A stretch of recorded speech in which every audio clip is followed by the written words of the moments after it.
Okay, so let's test your mic. Go ahead and pop that sucker on and put on those headphones. Is this chair adjustable? Yes, or it should be. Unless the last I've never guest done broke anything it. like this before, so you have to Okay. bear with me. Well, you better get it perfectly. Oh, yeah. Hello? Hello? It's so nice the way you said that. It was just so congenial. Well, here, put it. Can you hear me? I can. Okay, can you hear you? Can I hear me? I can hear me, like, Softer. softer. Okay, so pull the mic up towards your mouth. Hello. And then, here, do me a quick favor and close that door behind you. Because we might get offensive and I don't want to get people mad. I do, but I don't. All right, let's put that.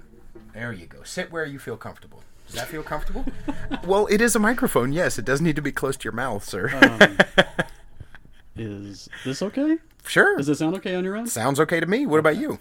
Yeah, it's just with the... This is how professional this podcast is that I put all of the sound checking on the podcast itself. Okay.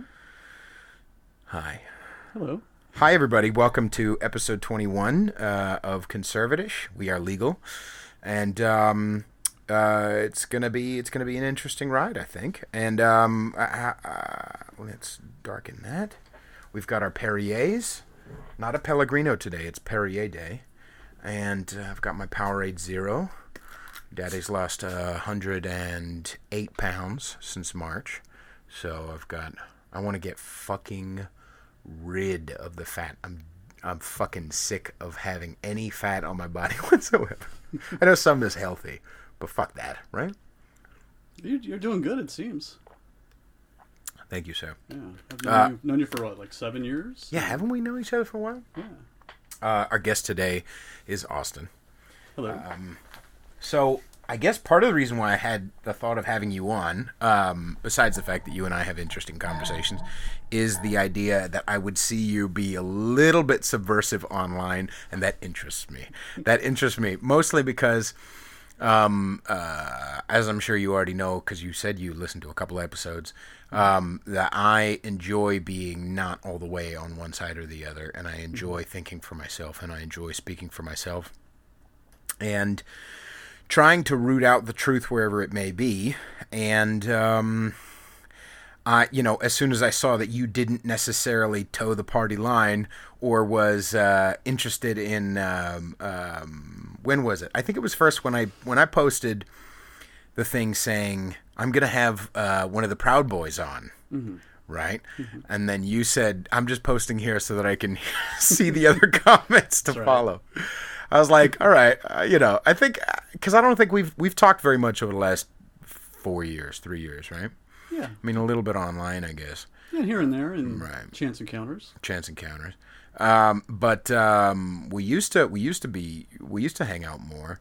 Not a lot more, but our sweet boy L, who lives up in the Seattle area, and he's a mutual friend.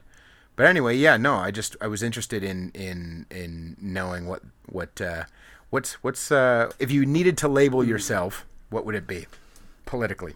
I try to take each issue individually, and I don't feel that although I know it's convenient for the rest of the world to say, where do you stand on issue X or issue Y, or what tribe are you in, so that I can properly categorize you. I take each issue as it is and where it is at that moment in time, right? So if it's a social issue, it depends on where society's at. If it's an economic issue, it depends on where the economy's at. Okay, interesting. Have you always been that way? I guess I started to think about the world beyond, how it impacted me, as I got older and matured a little bit. And how old are you now? I am 40. All right. How does that feel? Should I be worried is, I guess, my question. How close are you? I'm 32. It's good. Okay. I like it. 40 is good. It is. Yeah. Why do you feel like it's good? I feel like I have a little bit more wisdom. Yeah. It's when I was 32, life was pretty bad for me. What are you trying to say? No, you No, I at know. 32 is much. Right. You are miles ahead of where I was at. So where were you at 32? I was in a pretty dark place. Okay. So you hadn't necessarily gotten sober yet, or had you? But I had not. No. okay. I mean, it was. I had been on the sober horse once before and kind of jumped off willingly. Right. And then I couldn't get back on. Okay. Yeah. And you had tried a lot to get back on. Not really. Okay. Not really. Did you tell yourself that you tried hard? No, I when I first tried to get sober, I kind of felt a little overqualified. Nice. For what was being proposed. Right. And God, I relate to that. And then at the age of 32, 33, when all other avenues had been exhausted, I kind of felt underqualified. Okay. Like I had my chance at not just sobriety, but just life in general. That I had these opportunities, had pissed them all away. Right. And it was a very dark place, but I think that something pretty, I don't want to get trite here, but something kind of beautiful was born from that. Right. And so I try to hold on to that. I was 33 when I started to kind of turn my life around and mature a little bit. Right. And that's when I began to think about the world around me and how, more than anything, how I influence it and impact it. And right. Perhaps even more importantly than that, where I don't influence it and don't impact it. Okay. Right? Elaborate on that idea. Oh, I'll pull the mic a teensy bit closer to you if you don't mind. Sure. Is this better? Yes, please. Okay. Thank you. So what do you mean? What's an example of why that might be more important to the idea of where you don't impact it? So I used to get angry at which direction the sun would rise in the morning. Sure. And it was in my eyes, and that would really upset me. And plus, it come from the East, and you hate all Chinese people, so it's like, yeah. Or I make a lot of Chinese jokes. I'm sorry. Continue. No, that's fine. So or something kind of big like that would upset me. Right. If I was just in a drive-through at Jack in the Box, and the person working just trying to do their best work in their job would call it a jumbo yak. Right. Like that would bother me. And if they would refer to it as a sandwich when I'm ordering, a jumbo jack, I'm like, we know it's not a sandwich. Is that really and that I'm bothered you? Yeah, I mean, I guess jumbo yak, was it like a Mexican thing? You didn't like the accent? It was not. It was like there's a J. There's two J's there. Right. There's Right. So yeah, I mean, little things like that used to bother me, and big things like the sun doesn't shine right, and politics would bother me, right? And I realized that it wasn't until I really started to try and live morally in my personal life did I have any type of legitimate say on how other people should perhaps live theirs. Okay. Now, one thing I've noticed about myself, that even when I have tried to live more morally or more spiritually or whatever, more altruistically, I still technically don't get a say. I still don't technically get a say in what other people do, which is almost sometimes more upsetting, because sometimes I think, okay, I'm doing good now. Now I have fucking authority. Now I have authority, True. Well, I think there's a difference though between having authority and being authoritarian on an issue. Okay. Right. When I say I have a say in someone else's life, that doesn't mean that I want to dictate how someone else behaves, acts, or thinks, or which way they should vote, or what party they should be in, or. But I do have a say. Okay. Right? And I think everyone has a say, and everyone should have a say. Because whatever their actions are sometimes affect yours, sometimes affect your life. And vice versa. Okay. Yeah. Okay. So what's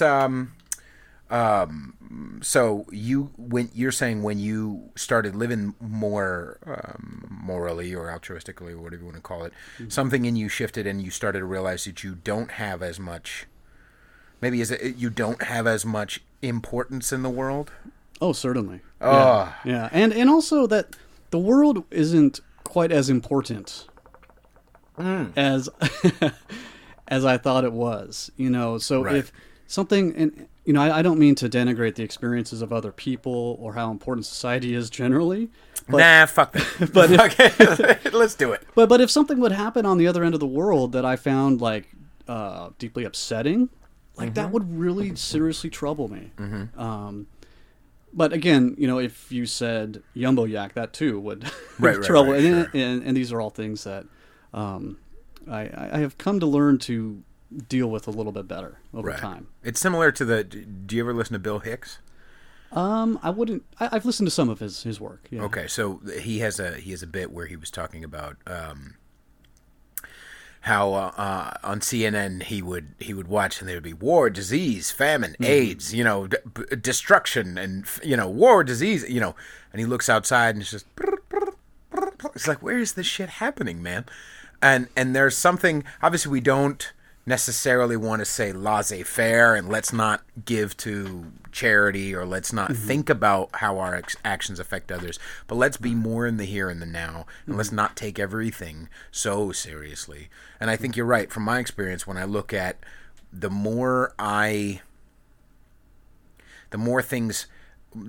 upset I get, that's kind of, if I really step back and take a look at it, my perceptions. I have kind of sometimes our friends talk about is a magic magnifying mind, and when I fixate on something, whatever that something is, I can make problems really big. Absolutely. I can make problems really big, and not that we don't, like I said, like laissez-faire or whatever, but at a certain point, it's like, okay. Is it really important? Is it really fucking important? Yeah. Or if there's a particular president that I prefer, why should that make me happy, right? Okay. It just I've always felt, well, since I started to look at this at least somewhat rationally and maybe in some ways creatively too. That adage that all politics are local, right? Right. And I think it's smaller than that too. Like the politics of interacting with another human being on a day-to-day basis, right? And it really wasn't until I started to look at that, right? And how a team works together, a functional team, right. And then how a functional organization and what sort of politics work there, and is diversity important? Is fairness important? Are rules and regulations important in these things? And and so I kind of built out from there. Okay. And was this intentionally, or was it partially just a natural occurrence because of your spiritual walk? Like, was it like, did you at a certain point, because you seem very analytical. And you seem very, like you like picking shit apart. Like you seem like the kind of guy. Did you do heroin? No, I didn't. Oh, okay, all right. Because you seem like that type of like heroin intellectual. When I got my hands on opiates, like they would disappear. All right, but sure. My main get down was alcohol. Okay, yeah. But were you also, when you were drinking, was it an intellectual? Like, did you have some sort of intellectual pride? Did you like talking about literature or philosophy, or because you seem like that kind of, that kind of guy? I've been a nerd, and I still am, right? Okay. I've been interested in kind of the esoteric, and I've also been interested in like. I'm a little dumb. What does this esoteric mean? Just kind of obscure. Okay.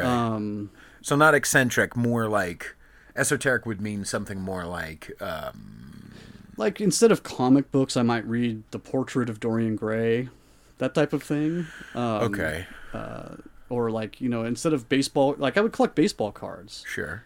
But I was more interested in like reading the stats on the back. Okay, so it wasn't the personality necessarily. Yeah. You would be more like a Hitchhiker's Guide to the Galaxy type of kid. I love that book. Okay, all right. Exactly. Okay. Yeah, I've never read it, but I know your kind.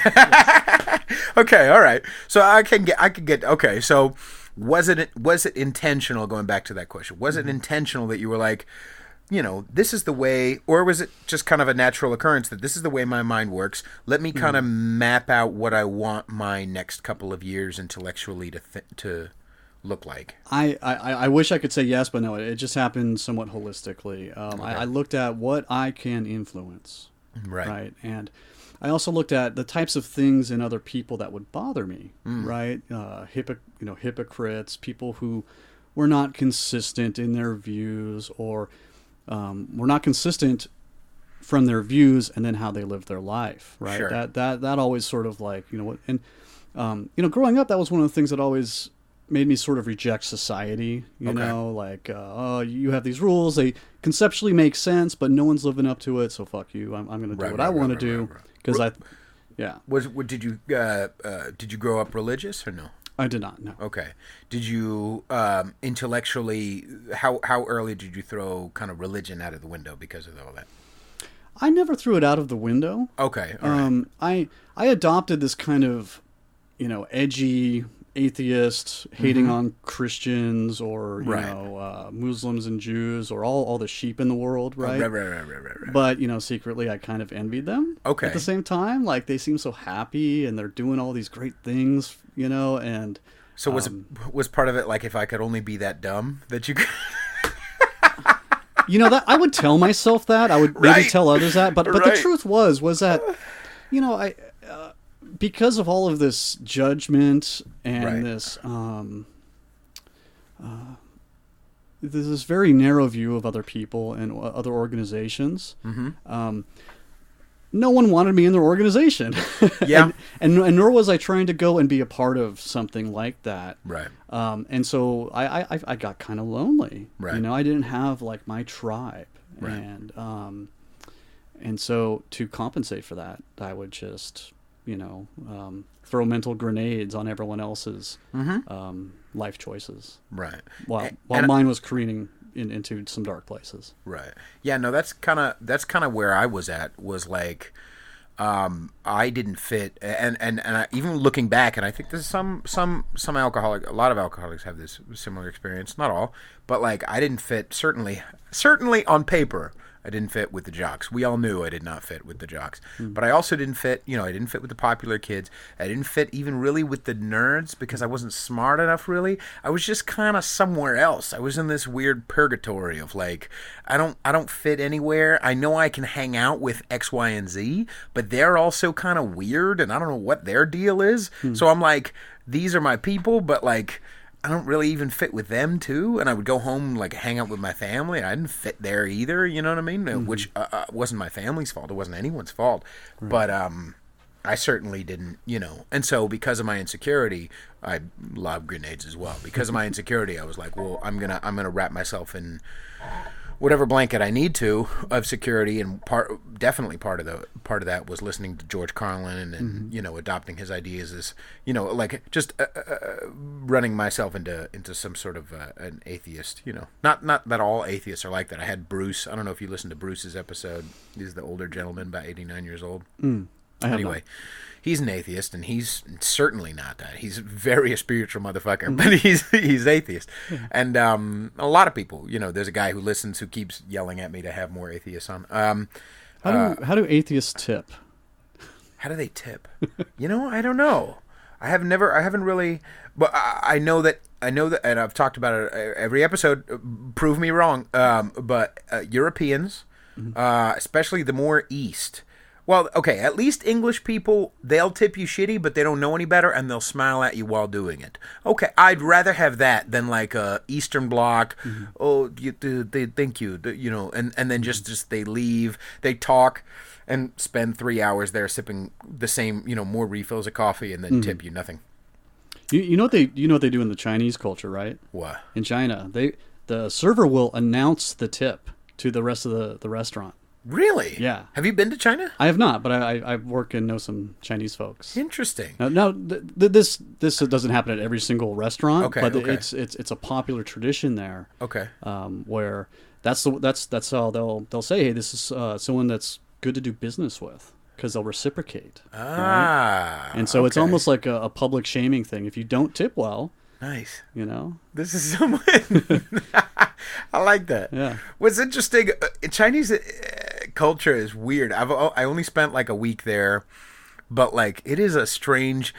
The fact that like it is very like honor driven, but you can spit indoors.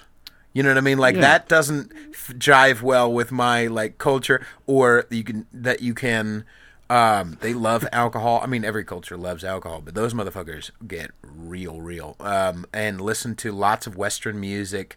And I think to take a cab like 10 minutes is like the equivalent of like $1, $2 maybe. Like it's a weird culture. It's man. a different world. Yeah. And they're not just that, but from what I've seen, they're happier than shit to just be a cog in the machine. And I don't mean that degrading. I actually think it's actually quite honorable in a lot of ways. Oh yeah. But like they're quite happier than shit to just I am a humble janitor, and I do my fucking job. I show up early, I leave late, and I'm a worker among workers. And there's not the Western look at me. They live, you know. Right. But at the same time, I don't understand. I guess I don't relate to it. You know what I mean? There's you know, kind of, which is why it's so easy to kind of, and I don't know, obviously, which came first, the culture or the, you know, I'm not saying that all, you know, I'm not doing the Jackie Chan thing where he said one time, do you remember when he said that? The great philosopher Jackie Chan. Right. He said on a Chinese interview, he said that Chinese people kind of need, what did he say? I'm going to misquote it. But he said something to the effect of, well, Chinese people need, you know, a leader. Like they need to be, they couldn't handle democracy. You know? Well, when you have like a billion folks, right? And a lot of it is you know, it's a homogenous society. Most of those, kind of like in the U.S. in some ways, the vast majority of these people live in these giant cities, right? So you're almost forced to get along, but they have a monoculture in a lot of ways. I mean, I'm probably misspeaking because there's probably a lot about the Chinese culture that has, you know, a lot of nuance, a lot of spectrum. I'm sure, yeah. But I don't see that they have, because they don't have, you know, democracy like we do. They don't have a lot of rights like we do. They don't have a whole lot of diverse, you know, they don't have Klansmen. They don't have, you know, feminists and maybe because of that, that's like ingrained in the culture. It's like you don't go out of these bounds, right?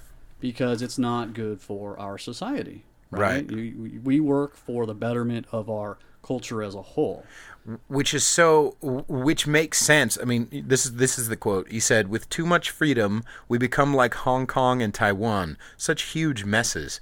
I'm beginning to think that we Chinese people need to be controlled." So this is on the subject of freedom and democracy in Chinese-speaking world. That's what he said in 2009. So obviously he caught some shit for that. Have you listened much to Dan Carlin? Who? Dan Carlin. No, who's that? Dan Carlin has a podcast on history. Oh, yeah. And one of the things that he talks about is you can have like a dictator, a king, a monarch, or even a queen in some rare cases that... if you get a really good one, it is really good. But if you get a really bad one, it's really, really bad. Right. And empires fall and rise based on just how good or how bad this one single leader is. Which is so creepy. Obviously, you know, the idea of any authoritarian rule, any totalitarian, is like, that's bad. But you're saying from history's standpoint, just like Jackie Chan's talking in a cultural alone, if the culture and the betterment of society is the goal, that actually isn't that crazy of an idea. No, not necessarily. I mean, especially if that's ingrained in the culture, right? Right, like if you know, if the Russian or Chinese people have a long history of having that, that supreme leader type of figure. Right. It takes something either revolutionary or a long evolution to change that culture. Do you think possibly, I mean, how much, have you done a lot of reading regarding the monarchies in England? Like, I wonder, obviously I don't know how soon they wanted to take the piss out of started taking the piss out of the monarchy or whatever. But like, is that, or the royal family? But it seems like, they still like that structure, but they like to shit on it and talk about how it doesn't mean anything, or that, you know what I mean? Like there's like a weird dichotomy there where they like, I have a limited understanding of British culture, but from what I understand, I mean that's part of their pride, right? Is the Queen or the King, sure, right? And we Americans, like, we have some pretty silly things that we revere, sure, right? Like, and just we as humans, baseball or something. Yeah, exactly. Baseball's fucking boring. I'm happy for Boston, hooray, hooray. Baseball's fucking whatever. Even fucking Mike, we talked about the Giants. I didn't have the mental. I'm really tired right now. But I was just like, I don't give a fuck about baseball. I'm sorry, I don't know why I'm going on. I want to rant about baseball. Do you like other sports, or is it just baseball? I like football. Okay. I like the violence of it. I like that it's just dudes just like, this is the gladiator shit. And baseball feels much more like I get it. I can watch it while it's on. Mm-hmm. And the same thing with football. I don't necessarily actively, I'm just too busy and I'm doing music and I'm got a different mind for stuff. But when, like, I was hankering to watch football today. I was like, God damn, I'm doing that next Sunday. They try to go over to a friend's house and watch some football. I just want to sit like a dude and watch football. I don't know why that's attractive to me, but anyway. Yeah. So anyway, we're sliding all over the place. I liked it though. So to circle back, I think, to your question. I have yet to subscribe to a Donald Trump, to a Bernie Sanders, to my own personal dear leader. I don't necessarily find the Democratic Party or the Republican Party or even the Libertarians or all these other offshoots. It's just not. I'm too busy. Okay. But I feel like my responsibility as a citizen too, to keep up to date on what's going on. Mm-hmm. And if there is an important issue like a tax cut or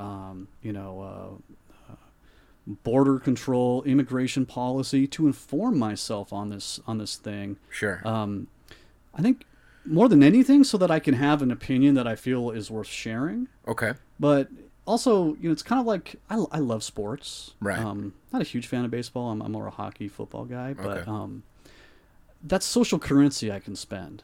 Sure. Right. It's like in the right instances, in the right, fields, you can that is social currency. But it also, I could be wrong, but how often have you been able to spend that social currency with someone on the left and have it not go haywire?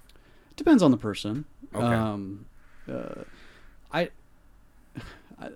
A lot of times I have seen an autistically screeching person talking about the issue du jour, right? That is worthy of pulling one's hair out and everyone else's hair out. No offense. Right. That I've walked into that bear trap. Sure. And said, well, wait a minute. Have you thought about the implications? Right. Or what if the Republicans had the similar, and right. And it's I just get my head bitten off. Right. So I've learned to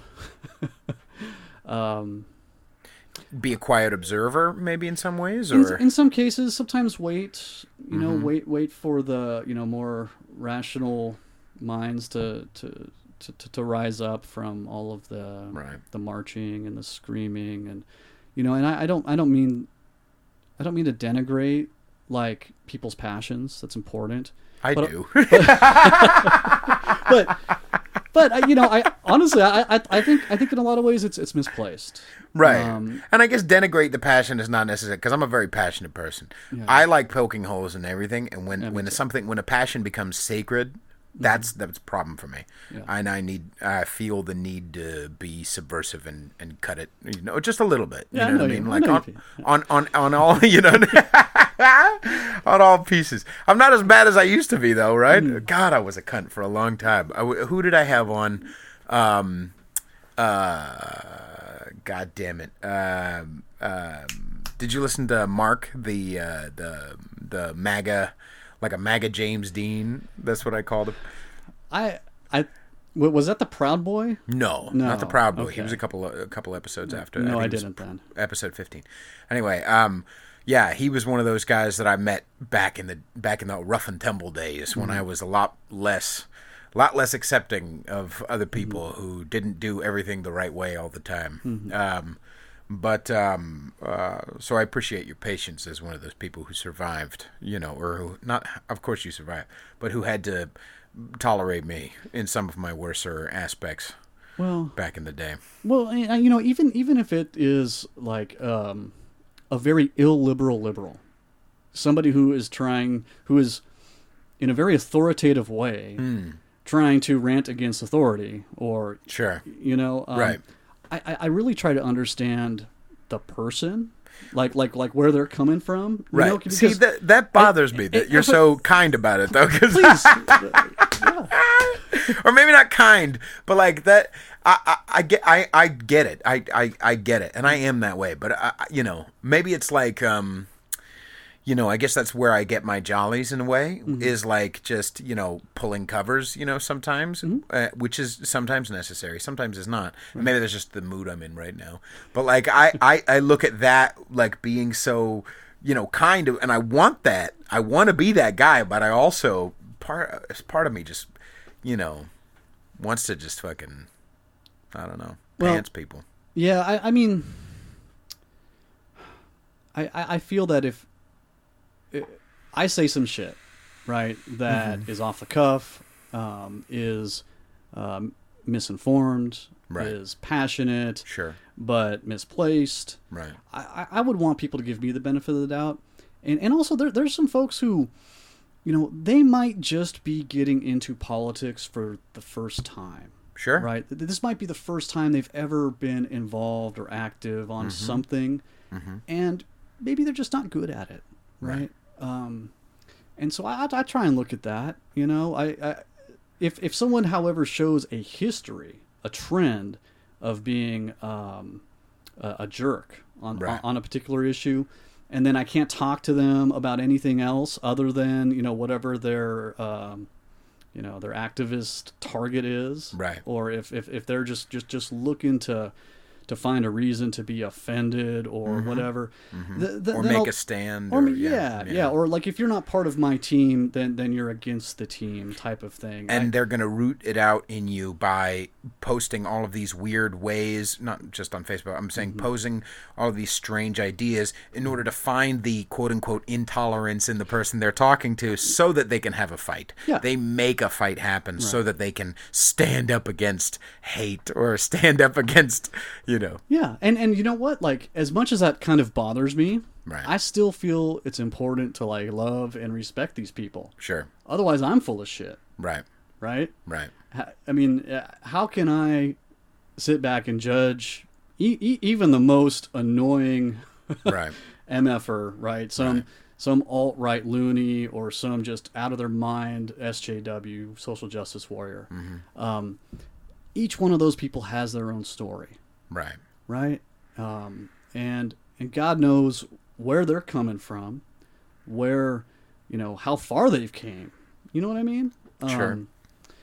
And while I may disagree and in a lot of ways find the ideology or the platform or the issue that they're passionate about, right, distasteful, sure, or misguided, or there's bigger fish to fry. Right. The person, though, I think needs to be respected. Yeah. And they have every right to be absolutely wrong and nuts, just like hopefully I do too.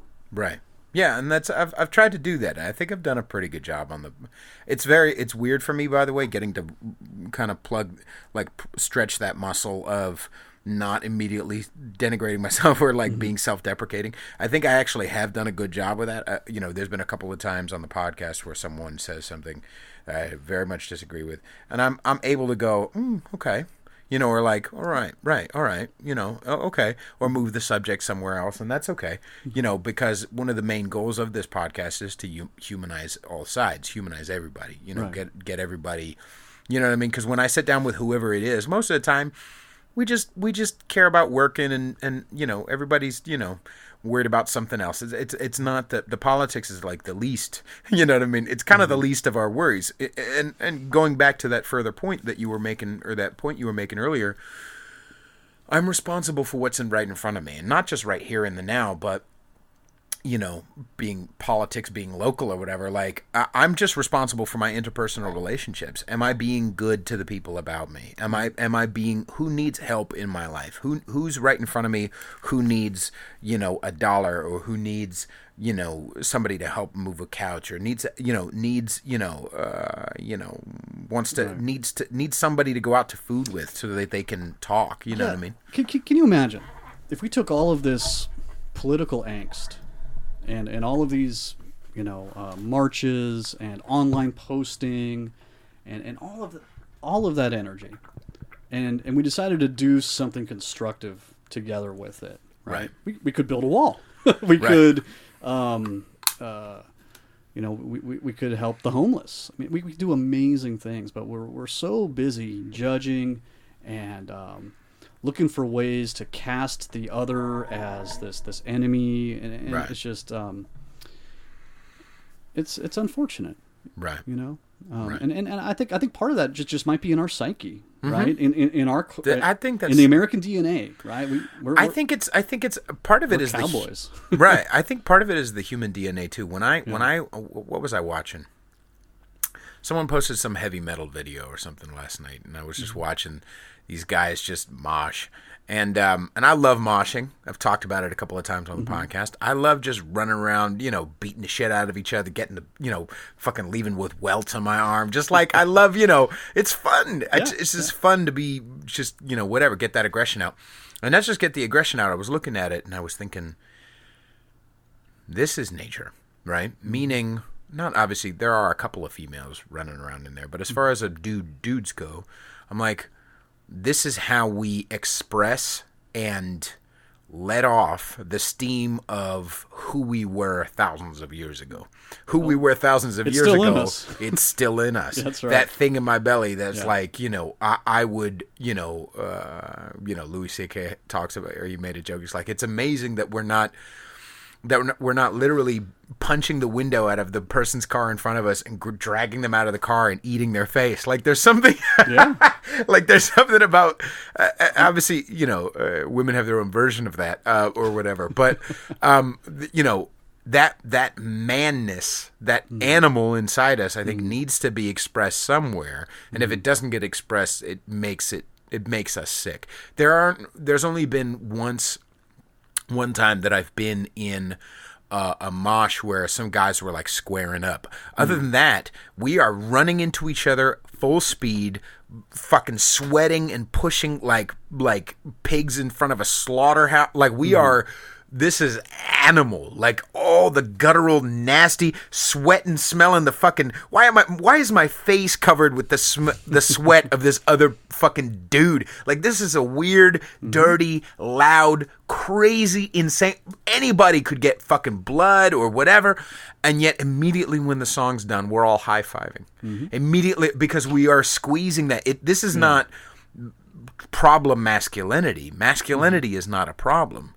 Masculinity is a natural occurrence, and it needs to be appreciated and let out the right way.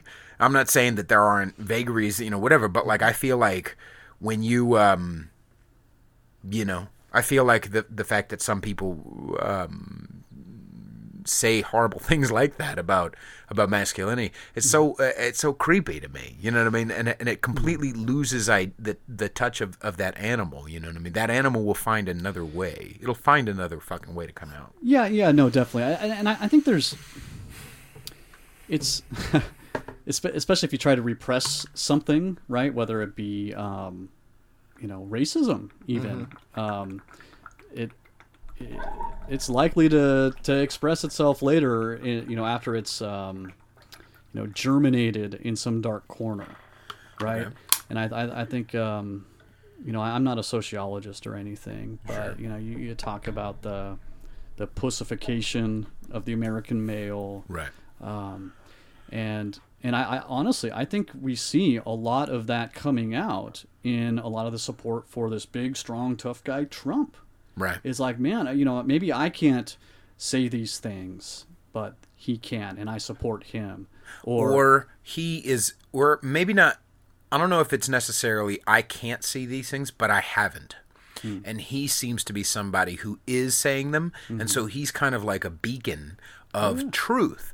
He's somebody, even if you hate him, he's somebody who is kind of unpolished. He's kind of like the William James version of truth. What's the William James version of truth? Well, he basically said it's, I mean... Here, put the mic a little closer to you. He one of the things that he was getting at...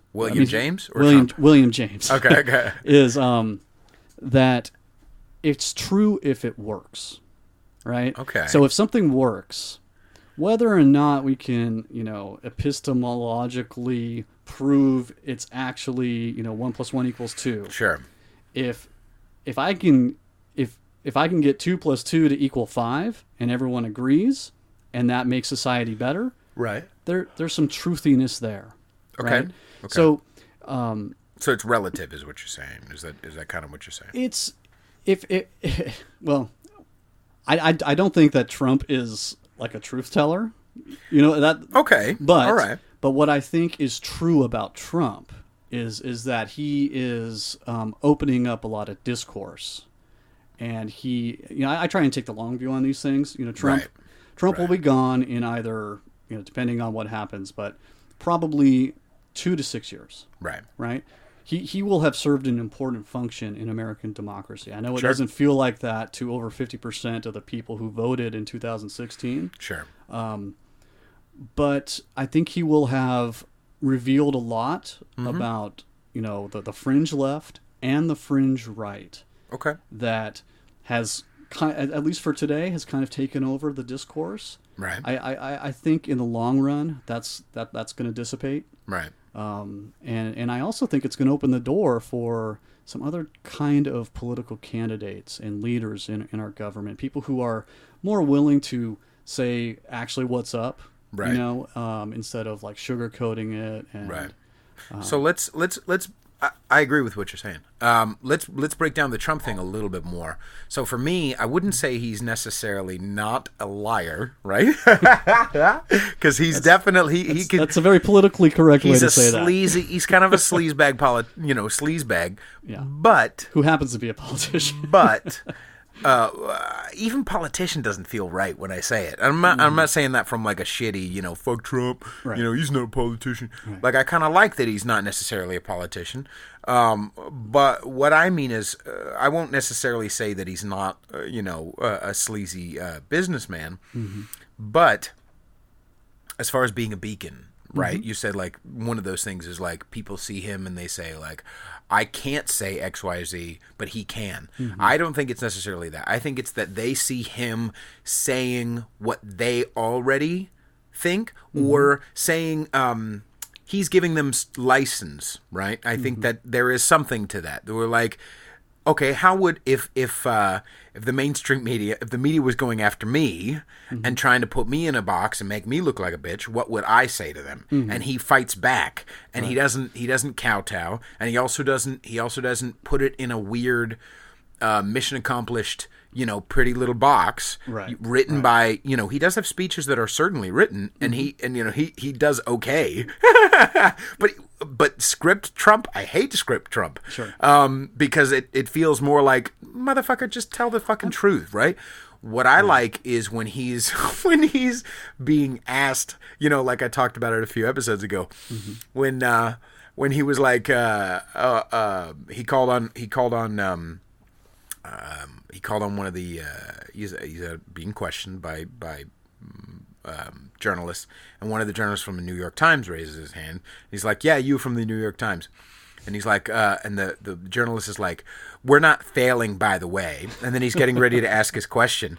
And Trump goes, "Say thank you, Mr. Trump." Right? Now that's okay. Yeah. Whatever you think about, I mean, the reality is that every journalist, every journalist source right now is clickbaity and crazy. Now, I think they have a reason to be, because the system as we've known it up until 5 years ago, 6 years ago, is dying. They got to pay their bills too. They have to pay their bills. They're a company too. You can't. And I'm talking to people on the right. You can't go yay for capitalism and then get mad at journalists for trying to get fucking money. Right? And it's a supply and demand thing too. Like if people stopped clicking on the 17 things that Trump said today that'll blow your mind, or the 17 things that Bernie Sanders says that'll blow your mind. If people stopped clicking on that and engaging in that, it would go away. Absolutely. And or if they got it from a different store, like a different source. What was I was watching or I was listening to Opie or Jim and Sam, and they were like they were researching something, and they clicked on this article, and it was like New York Times or Wall Street. I think it was Wall Street Journal, and so they started to read it, and then they got stopped by something that said, "Oh, well, you need to buy a subscription." They were like, "Well, I'm just going to get it from somewhere else," and they just got the exact story from somewhere else. Now, there's a couple of things about that. The exact story from somewhere else is going to profit more, probably, because motherfuckers like me who don't want to pay $10 or whatever for Wall Street fucking stupid ass journal, you know what I mean? Only because it doesn't speak to me. I don't have fucking stock right now. I'm not gonna invest in that. So I'm just gonna click on a different article. I'd rather scroll through someone else's ads, as annoying as those are. The other thing is that other article that quotes, or that can tell the same story, is not even an article. It's literally saying, it's quoting the Wall Street Journal article. So it's not even real journalism. It's just copy paste. Here's what the Wall Street Journal had to say about this story. It's not even reporting on the story. It's reporting on the Wall Street Journal. It's retweeting or it's posting on an article people's tweets about the story. It's the most insane, convoluted bullshit. But people want that, right? They don't want to spend the time to invest and support like a quote legit journalistic source. Right. Give me the condensed 150 character version and the top comments so I can know how to feel and how to think about something. Right. So often, not just that. Often for me, like I follow a couple of things on Instagram that I need to delete. But one is like historic pictures. And sometimes they'll be like really interesting pictures. And one of them was today, was like Hillary Clinton when she was 22. And I was like, oh, this is going to be good. And I just started reading the comments, and I'm just laughing my ass off. Some of this shit, just horrible, awful. Yeah. I took a screenshot, sent it to... There's some gems in those comments sometimes. Oh, yeah, absolutely. Yeah. But like sometimes it's not even like, here, tell me what to feel about it. Sometimes it's like, it's more the... like I've noticed Twitter is one of those things that doesn't make me feel good ever. It's never like at least with Instagram, I can kind of see, okay, here's this, here's that, here's the picture of an ass. Oh, that's nice, or here's some interesting meme from someone who I actually like, or here's some update from Rogan, or some update from Jim Norton, or some update from this or that. But like Twitter is usually like, here's this thing that I think, and it's just a really quick. I don't know why the creepy vibe I get, the anger I get from Twitter is much higher than when I go to these other sites. You know what I mean? I don't know why that is. But are you on Twitter or no? I have a Twitter account. Right. I do not tweet. Right. I don't really post. You just like to read other people's shit. It seems that way anyway. I've tried to curate my social media world. Right. Kind of like our sweet. We have, by the way, ladies and gentlemen, I'm sure you can hear it through, especially ladies, through the listen to the. You see that? See, that's his, and this one's mine. See, that's delicious face hair. Anyway, I think I've got crumbs in my. Yeah, you've tried to curate your online presence. Well, not my presence, but yeah, like what is presented to me. Right. Because I mean, it's part of it's a bubble, right? And if I'm gonna live in a bubble online, I want to kind of choose what kind of gases are in there, right? And it's a pretty gassy world we live in, right? You know, and so I have like 150 Facebook friends or something, and many of them are just actual friends, right? And some of them I have hidden their posts, right? Particularly during election time, right. It's but many of them too, like I think that they have very interesting perspectives, sure. And they share information that is, not necessarily found at the front page of Yahoo News, or right. And so that's kind of how I've, been able to at least emotionally exist in an online world, right, and feel like I'm being challenged and not validated. Right? Okay. Feel like there is something new to offer, and so when I post to social media, comments on your threads, notwithstanding, I try to offer something, at least something interesting, maybe off the beaten path a little bit, sure. Hopefully relevant or funny, or, right. and yeah, because it's just a cacophony of just bullshit, right? 99.9999% of tweets. I mean, just all of it right. it's just noise. Now, and so I look for the signal. Right. Now, here's what's weird, because I stepping back and thinking from it from like a Bill Hicks standpoint, or from somebody 25, 30 years ago who didn't have this social media experience. They had a very different experience, a smaller voice. Right. Unless they were a comedian or someone, this kind of small. Obviously, they had a vote, and they could, call up and complain to Jimmy Dean Sausages about, their sausages or whatever. They could have some sort of a voice, right? Right. But what was the experience like? What would those people look at our? Because the thing is I don't think the solution to the insane, cacophony or whatever you called it. I know it's cacophony to me or whatever, but like the insanity is not it to me. The solution is not, well, fuck it, I'm going to act like I'm in 1991. To me, you know what I mean? Because I feel like that's its own version of immaturity. Meaning, I'm just going to say, screw it, not be on social media whatsoever, and just wash my hair of it. Why? Because you're a martyr? Like, you're just gonna, be like the cool guy? Because now that's a whole new... Obviously, I'm sure there's a definite amount of peace to it. And if I could do it, I would. That's its own bubble. It's right? its own right, yeah. But exactly, and it's its own identity too. Because it's like, oh, I don't have a Facebook. Like, oh my God, do you know how ready I am to tell anybody? That like, oh, I don't have that because I just think it's beneath me. Whereas, okay, how do I maneuver in the current world that I'm in? And bring in my experience and my humor or my communicate. How do I communicate with these other people in a more mature adult, a little bit of salt to myself and to these guys' way? How do I create? But I think we find that through I know I have found that through scraping my knee a couple of times, and I've also found that through. I haven't found the right way to communicate on social media through making believe that I'm better, or that like I'm not even going to communicate, like as an example, one time I posted, because Kesha had that song, "Cause we're gonna die young," and I was like, I posted on Facebook, I wish Kesha would die young. Now, I don't necessarily disagree with the sentiment. Not that she actually died, but she can live or whatever. But I'm just saying, like, I agree with taking the piss out of Kesha. I agree doing it in a funny way. I agree saying that on stage or in a song or here on the podcast.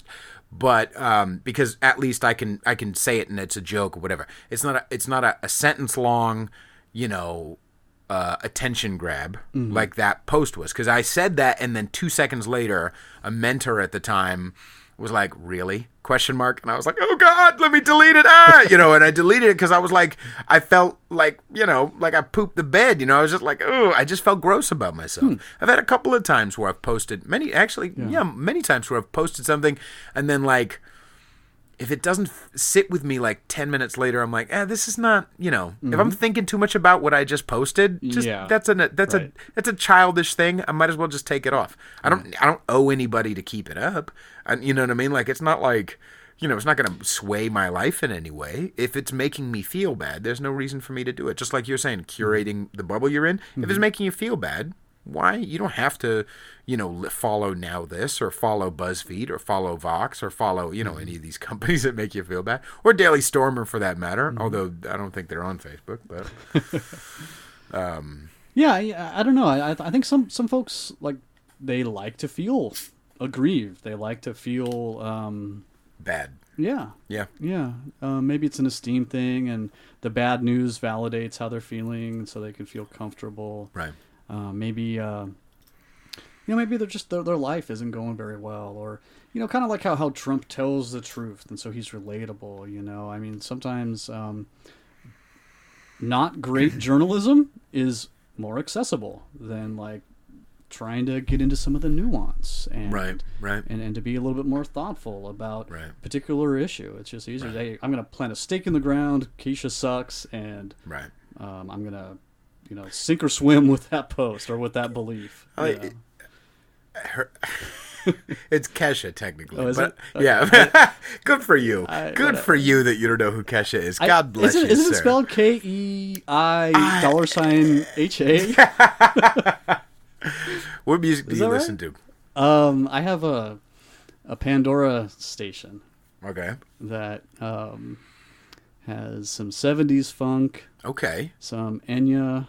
Not on the same station. You can't do that. It's called Thumbprint Radio. Okay. And so what it does is it's a music bubble, music filter where right. It has tracked what I've liked over however many years I've listened on Pandora. Right. And then kind of gives me what I have liked. And so if I skip a song, it probably takes a note. Oh, he didn't like that song. So, right. So yeah, 70s. I've got some Ministry and Tool kind of stuff, right? Next to fucking Sail Away, Sail Away, Sail Away. That's a good song. Ocarina Flow. It's Orinoco Flow. Orinoco Flow. Okay. What's Ocarina? Is that from Zelda? That is a Zelda. So what's this more of this? So when did you know that you were a nerd? And what were you like video games or were you? Oh, I was into video games. Okay, sure. video games. How old? Probably 5 or 6. Okay. Started with like text adventures. Okay, what's that, text adventures? That is where you would be. Because I have those versions now, but they involve my penis in a picture. All right, continue. They weren't quite as exciting as that. But shucks. You would open up your computer. Right. And you would load the game. Okay. It would take a while, and the game would load. And then it would say, you are standing in a plane. Plain, plane. And you can go east or west. And then you would go east. And then it would say, you're now standing in a forest. You see a tree. And then you would type in, look at tree. And it would, the text would scroll and read, perhaps you can, quote, climb the tree. And then you would type in climb tree. And so that's where I kind of started. This is the worst thing I've ever heard in my life. What in the hell are you talking about? There's not even graphics? There was no graphics. It was like... Wait, was it interactive? Were you communicating with other... Oh, no. This was long before the internet. So you're saying this is... Here's what this is. So they had arcade games, right? But I couldn't afford, as a little kid, to go and play arcade games. Sure. That was a very special treat. To play Pac-Man or... Right. I'm dating myself a little bit. What year is this, roughly? Roughly 83. Okay, so this is 83. Yeah. You're essentially 5 or 6, you said, at this point. Mm-hmm. This is like... What this is what's the name of this fucking game? Oh, this is Grand Theft Auto. But without any visual, without any graphics, and it's like you're not even in a city, right? You're in. I mean, it was okay. So would you map out where you had already gone and when you had gone east and west? That's right. Wow. Oh, yeah. Did you write it down? Yeah, you'd have like graph paper, and you'd like create a little map of that. That was part of the. Oh my god! That was part of the game, and the other thing too. It's like some of those Hitchcock movies. Okay. Where not showing you something, or like certain types of dress. Right. Not seeing something is a little bit more exciting than actually seeing it. Okay. There was something to a text adventure, or reading a book as opposed to seeing a movie. Okay. That. I don't know. It was just was kind of cool to the 5-year-old mind, and I got down with it. This is weird. This is I didn't even know this existed. I certainly would have killed my. No, I'm just kidding. Okay, so all right, so this is a text adventure. Now, is this similar? So, like, I remember on the early days, I want to say there was not. I don't know if I ever played EverQuest.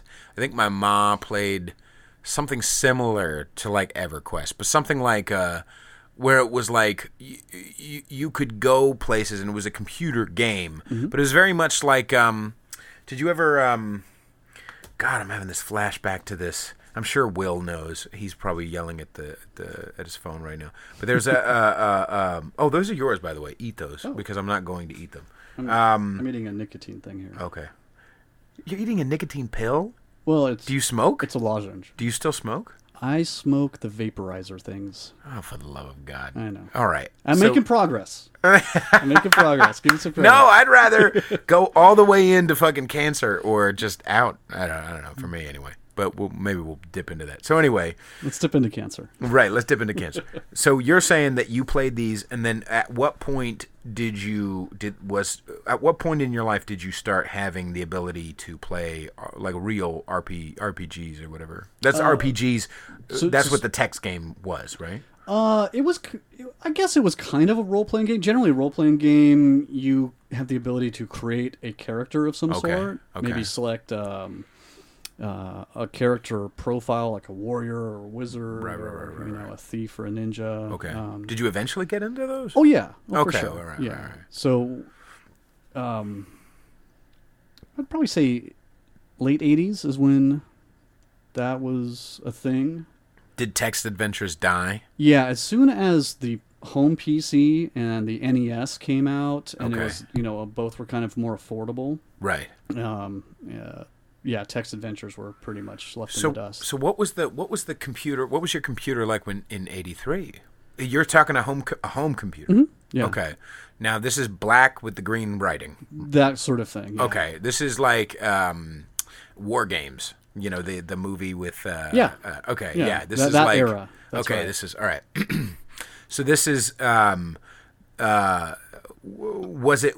Did Oregon Trail come like right after that, or soon thereafter? Soon thereafter. Yeah. Okay. Yeah. So Oregon Trail was a part of the first wave of like, okay, there is a game on my computer. Right, and Oregon Trail was like kind of half text, half graphics, right? Okay. And it was, when Oregon Trail came out, it was amazing. And there was this game called Lemonade Stand. I don't know if you ever. No, this is a whole weird, wild world, Yeah. man. What in the hell is going on? So there's going to be like the 38 to 42-year-old demographic that who's like, yelling right now? Yeah. Everyone else is like Lemonade Stand, Oregon Trail. What are you talking about? Right. I remember Oregon Trail. I remember Star Fox. Okay. I remember. Do you remember Star Fox? I think so. Yeah. Yeah, that was further on. That was like a spaceship game, right? Right. There was a fox. There was a frog. There was a couple of other things. Anyway, okay. So Oregon Trail. Now, what in the hell could a computer do besides text adventures in '83? Nothing, right? I mean, what in the hell could you communicate with other computers? At that time, you could plug into like a mainframe and communicate with the mainframe and maybe send messages out to another computer. But not from your home. You could dial in from home into the mainframe at, say, the government office or your corporation, or in some cases your university. But yeah, it wasn't until, I want to say, the mid to late 80s that they had these things called bulletin board systems, where you could dial in and multiple people would dial in, and you could have like these little chat rooms or a forum or these interactive games you could play. And that's like 85 or 86. Thereabouts, yeah. Wow. Okay. Now, how soon did it start sexting? I'll tell you, one of my first. So other than being, you see a pussy, would you like to lick or put a finger? So what they had FING. So they had. I was a little young for this at the time, but I was one of the younger folks in that whole world, right? Yeah.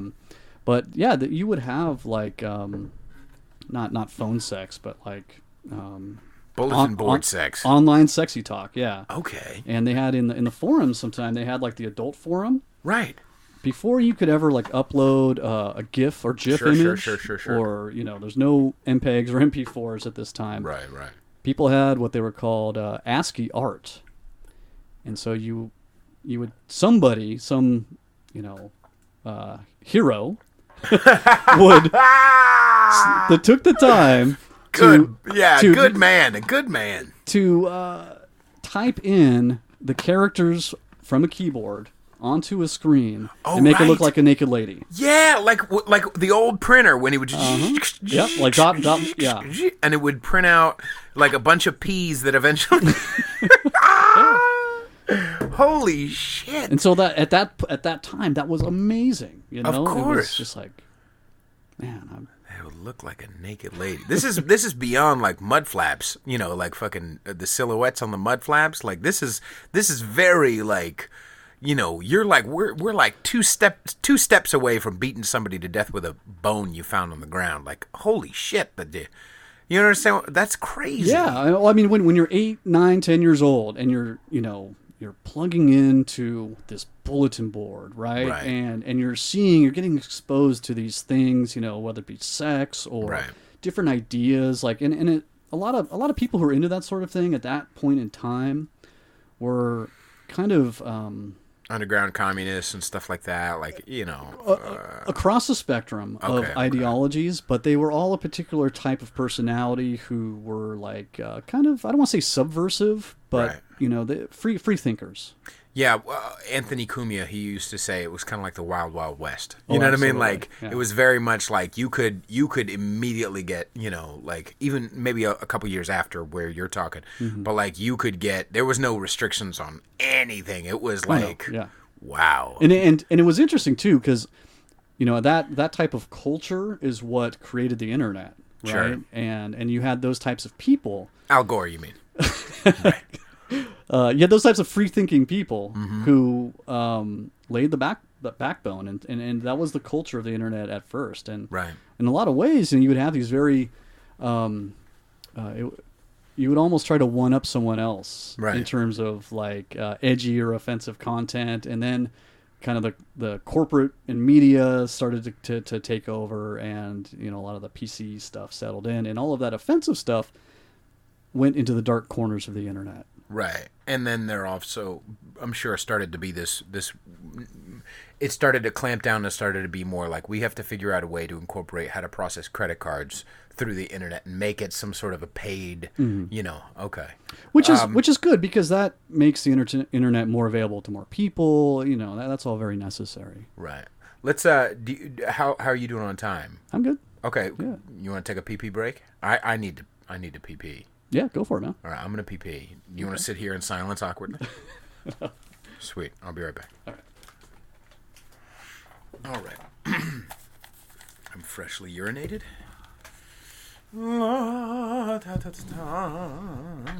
Okay.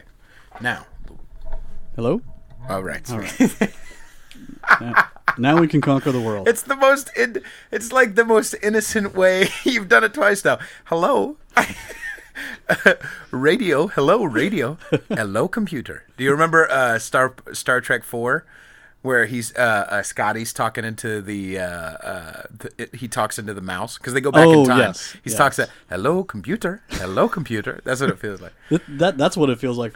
I've never done anything like this. It's right. You've never done like a podcast. Well, not a podcast, but I'm sure. Like, have you ever? Do you perform at all? Probably not in the way you mean it. Okay. So you perform more in the way of like a Eyes Wide Shut. You're like the stunt cock at the Eyes Wide Shut party. Okay, sweet. Okay, so... No, this is just kind of a weird Geiger thing with this microphone in my face and all these wires, and it's just... Right. It's kind of surreal. Well, and plus there's a bald man who looks like a baby sitting in front of you, so... This is very Geiger in general.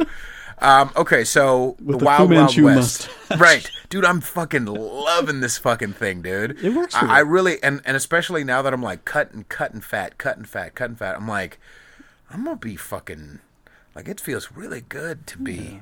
It feels strange. Doesn't it feel, I mean, I don't know if this came natural to you, but like, but for me, it feels like I'm letting myself be okay with myself. You know what I mean? I've certainly never been one of those people who's like, love myself, self-love. It's just that corny bullshit. But like, there's something to it. Like, there's something to not treating yourself poorly, and I'm feeling the effects of it. Yeah, I think there's something to also like working towards something important that we get this natural sense of well-being from. Right. If I have a goal and I'm diligently working, if I'm disciplining, or, you know, if I'm living in a state of like, okay, I'm, you know, let me mentally, you know, like one of the things I've had to take a look at instead of, you know, because I've kept cheating on my diet from time to time, is instead of thinking about it as a diet, and instead of thinking about I got to lose weight. No, I just don't want fat on my body. Like, I just want to lose fat. I don't want to lose weight. I just want to lose fat. It becomes less of a. It's still the goal stays stronger in my head, and it kind of feels more like a thing that I can do rather than I got to lose weight.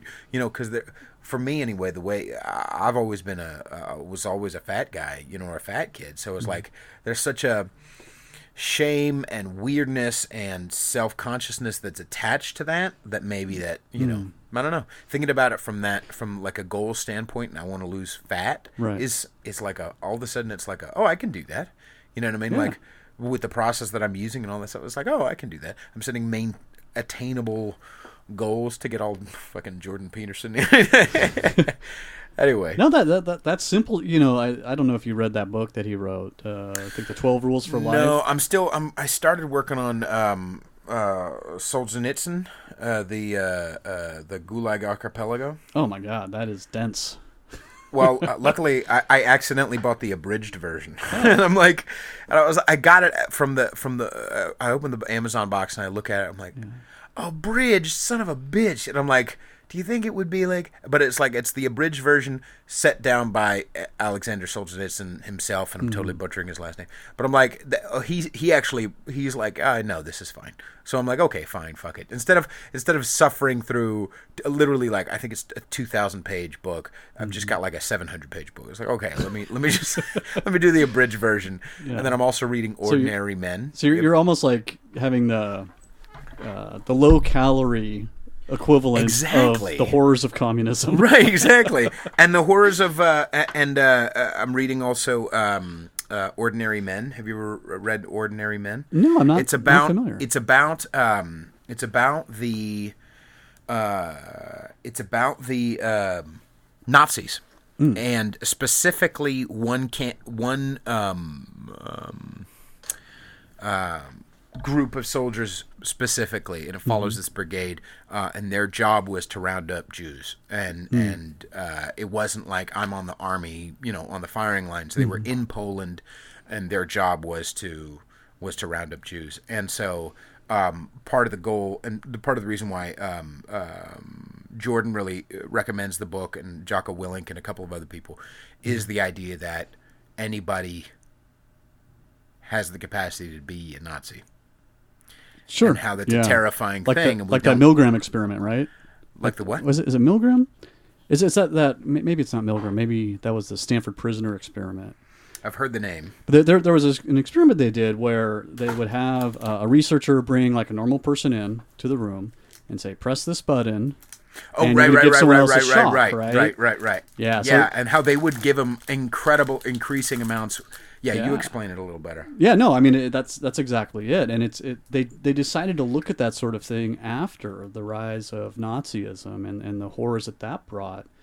Of man, is this was it all just Hitler and this terrible ideology, or kind of like you were saying earlier, is there something in us that kind of wants to follow a strong leader or be part of the winning team, and wants to punish and wants to kill, or demonize the other, right? And wants to punish and wants to kill. I've said this many times. It feels good to punish people. It feels good to shame people. It feels not just from like a dirty dominant way, but like it feels good to, and I'm good at that. But like it feels good interpersonally to shame someone publicly because you feel like you're on the right side of history. You're on the right side of life. Mm-hmm.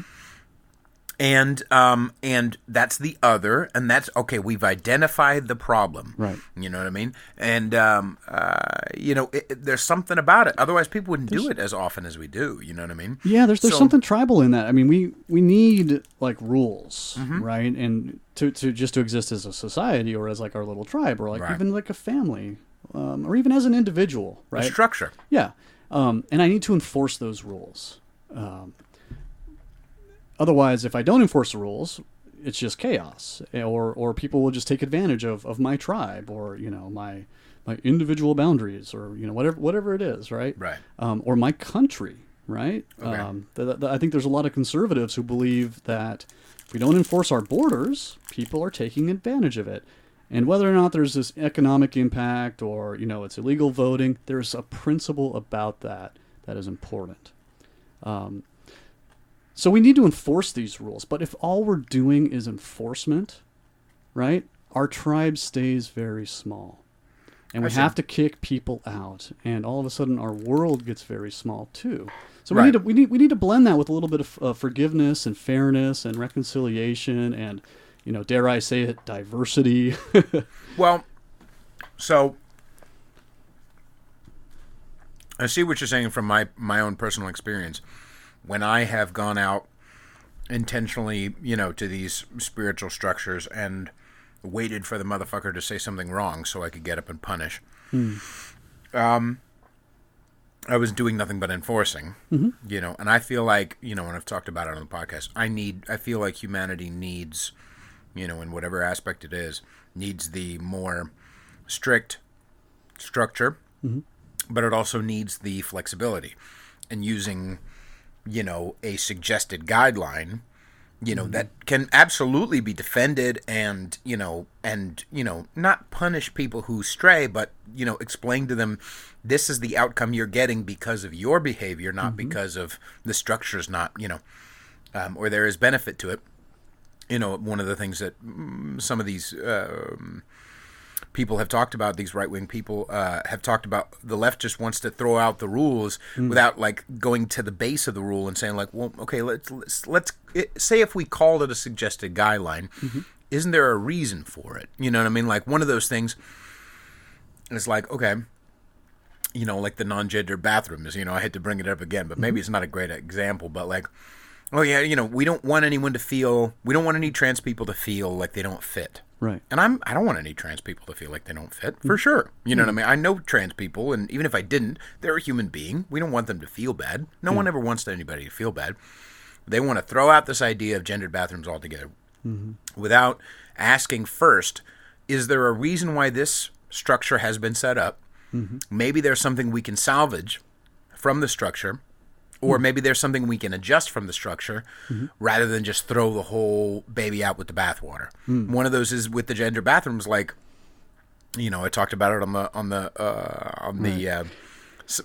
Mike the Southerner podcast. Like, girls don't want to sit next to dudes while they're taking nasty shits. Like, you know what I mean? Like most girls, yeah. Yeah, I'm sure there are some weirdos. Like, I hate being a part of a male public bathroom. I know girl bathrooms when they live at their house. Girls are disgusting at their own house, but like in public bathrooms, like male bathrooms are disgusting. Have you been into women's bathrooms? At their houses, yeah, but not in the public. Oh, okay. All right. They're pretty gross. Okay, but they're their own version of gross. I guarantee in whatever capacity that they. Comparatively, if it's at I guarantee you, the Giants stadium, yeah, it's disgusting. Oh, okay, sure. But the male bathroom at the Giants stadium is way worse. Are you sure about that? I'm pretty fucking sure about it, yeah. So there's a certain cycle that, I can't speak for all women, but I've gone in some women's restrooms, kind of thanks to this whole gender bending environment. Okay. I feel like I can briefly identify as a woman and enter a women's restroom. All right, hang on a second. You can't just say that and then give me an example of when this happened. When the men's restroom is occupied at a Starbucks, I'll use the women's restroom. Yeah, that's not. Oh, yeah. But no, I'm not like going into the ladies' line at a stadium. But that would go well. I want to see that happen. I've done this a number of times, enough to have at least a good statistical representation of women's restrooms in general. Mm-hmm. And they're not quite as clean as one would think. And I've talked to some women about this, and here's the cycle that happens. Sure. You have women who don't want to sit on the toilet seat. Oh yeah. Yeah. Okay. And so they hover, and then there's a mess, which makes people want to hover even more, and it's you can see where that avalanche is. I can understand that. Yeah. But I don't think girls have to deal with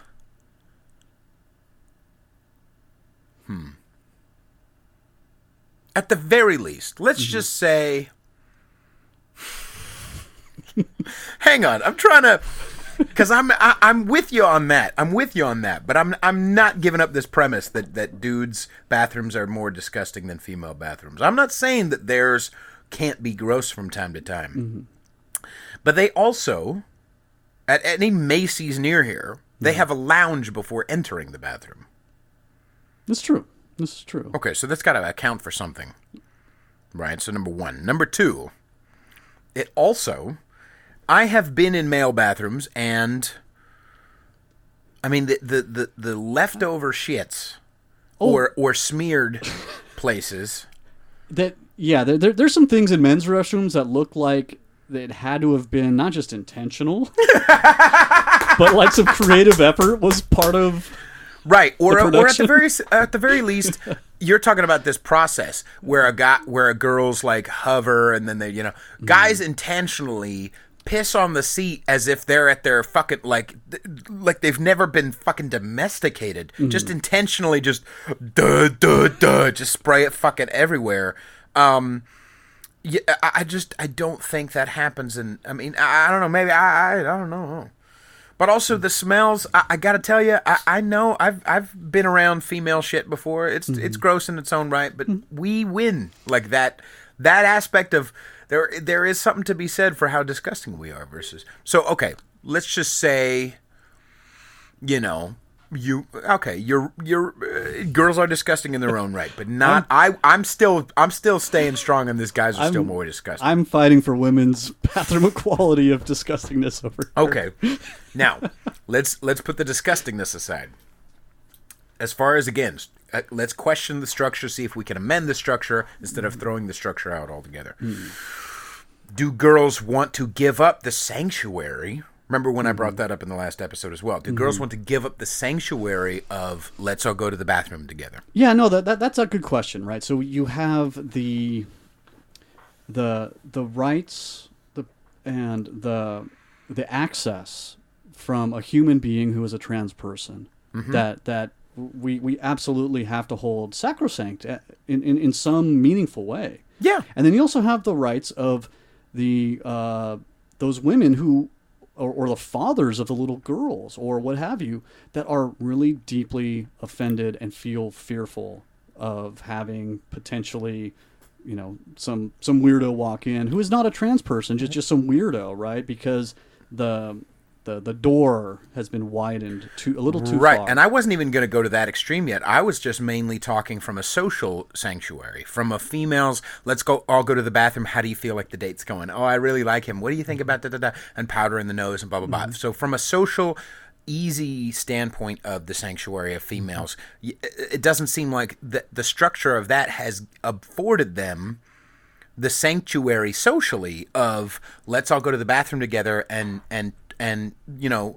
gossip a little bit / assess the situation / tell me that I have a booger in my nose, girl, blah blah blah, right? Or hey, do you have a tampon? And I'm not stereotyping for bad reasons. Like y'all do that. Don't fucking lie. Now let's that's two on my watch that female. You think about if you want to. Yeah, for sure. Now let's talk about that because you brought up a good point. That's one of the biggest ones. That's probably the biggest one is the safety sanctuary, not the social sanctuary.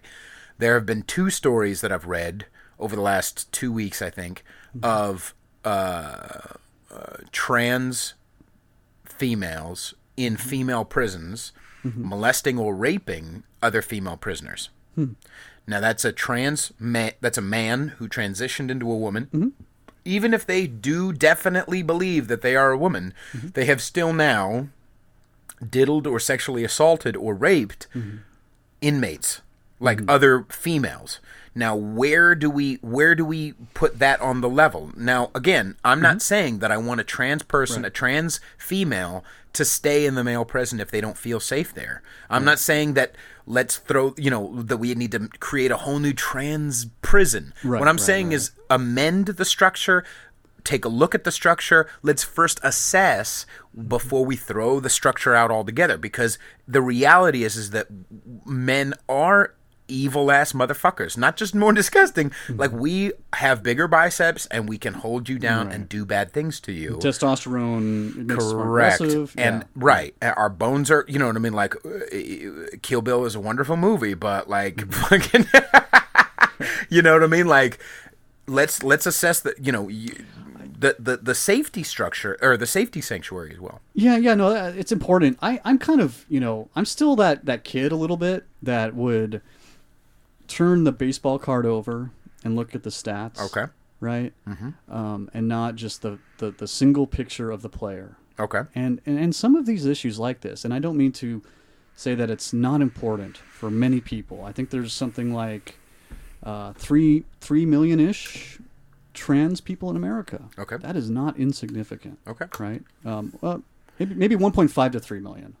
Okay. Which is a big gap between those two. But also that I'm sorry, finish your my point is that of all of the prison interactions, of all of the prison sexual assaults, the data of 2 incidents versus the entire ocean, like, now, I mean, doesn't mean that it's not important. Touche. But just like, some of these, these what if scenarios, right? I think they're just. I think we as a society, we don't give ourselves as a society enough credit for our ability to adapt, to tolerate, or to not rape. Right? So, I'm sure there are tons of trans women who are not diddling or not raping other females. Majority. Right, the vast majority. At the same time, I would like to see, because that is a good point, but I would like to see the stats on how many of those females in those female prisons are sexually assaulted where they are. Exactly. Right. Before that happens. Yeah. Even if it goes up, because again, I'm saying that's 2 examples in the last 2 weeks that I've read. Now, obviously that could be one incident talking about something from a month ago and one article talking from, a year ago. I don't know. It could, but if I sat down and did the research, something in my belly says, which could be wrong, but something in my belly says girls are safer if they're in a completely all-female environment, or let's get really kind of, this might be a little contentious, but I have certainly taken advantage of a perceived victimhood to my own advantage in small ways. And when you're an inmate, sometimes you're insane and you're not sane and you're not a safe person. And so you might lie, maybe to yourself alone, but also to other people intentionally to get yourself into a female prison. You know what I mean? I do. I almost said that I had AIDS when I was being checked into jail once. Have you been to jail? No, I got put in handcuffs once, but it wasn't serious. Yeah, well, one of the things that they asked, or at least they asked me, was, "Are you a member of a gang? Right? Does it? Do you have any enemies? Right?" And I said no to both of those things. And they said, "Well, do you have AIDS?" And I thought about that for a second, and I thought, if I have AIDS, that means I'm going to go to like the all gay wing probably, where it's safer, right. And I'm not going to get, raped by, Bubba in the shower. But then I realized, well, if it's an all AIDS wing, it's probably not as safe. Yeah, but they might not be strong enough to rape you. I'm sorry. That's a fucked up joke.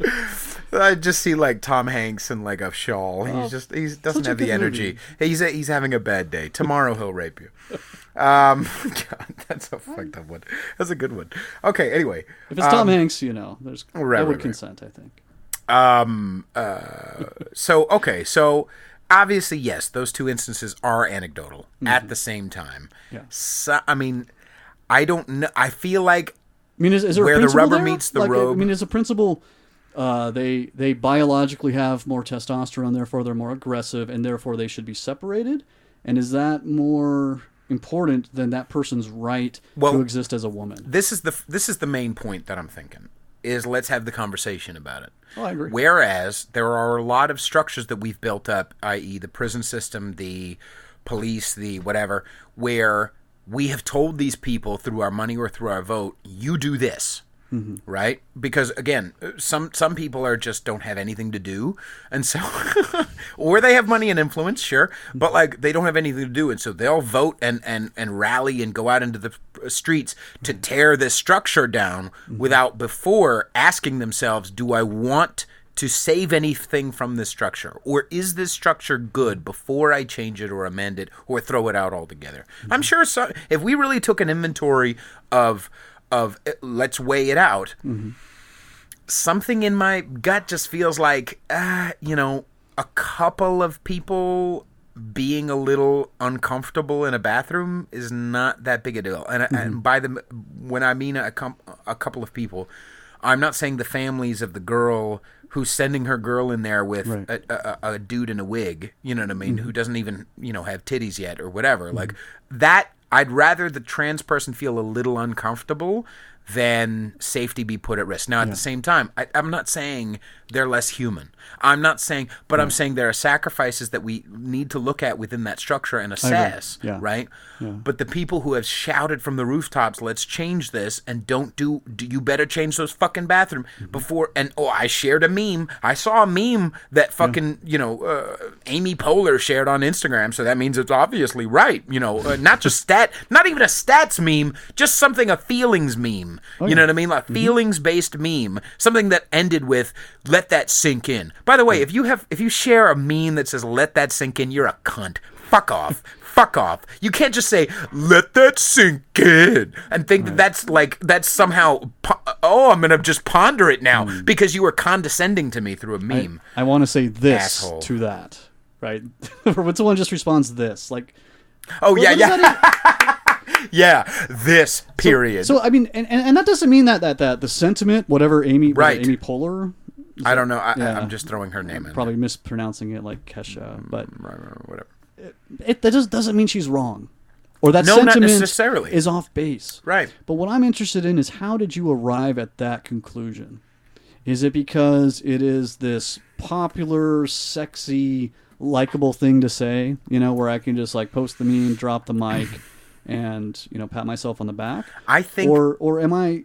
And am I? What audience am I trying to play to? Is it just the people who will rabidly, like everything that I say anyways? That fits within this little curated culture that I've set up for myself? Right. Or is this something that is going to appeal to the people who might disagree with my sentiment? Those are the memes that I'm interested in. Are the ones that, because I mean, if you look at all the progress that the LGBT community has made, right, and in other communities that have been traditionally and historically, I don't want to say, of course, oppressed, but certainly did not enjoy all of the equal rights that the Constitution affords us, whether it be in the law or just society as a whole, right?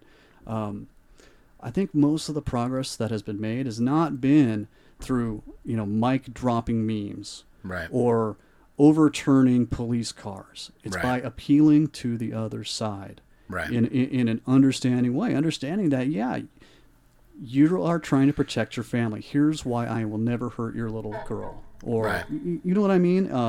I think part of it is that no one's having that conversation between one another. Ow.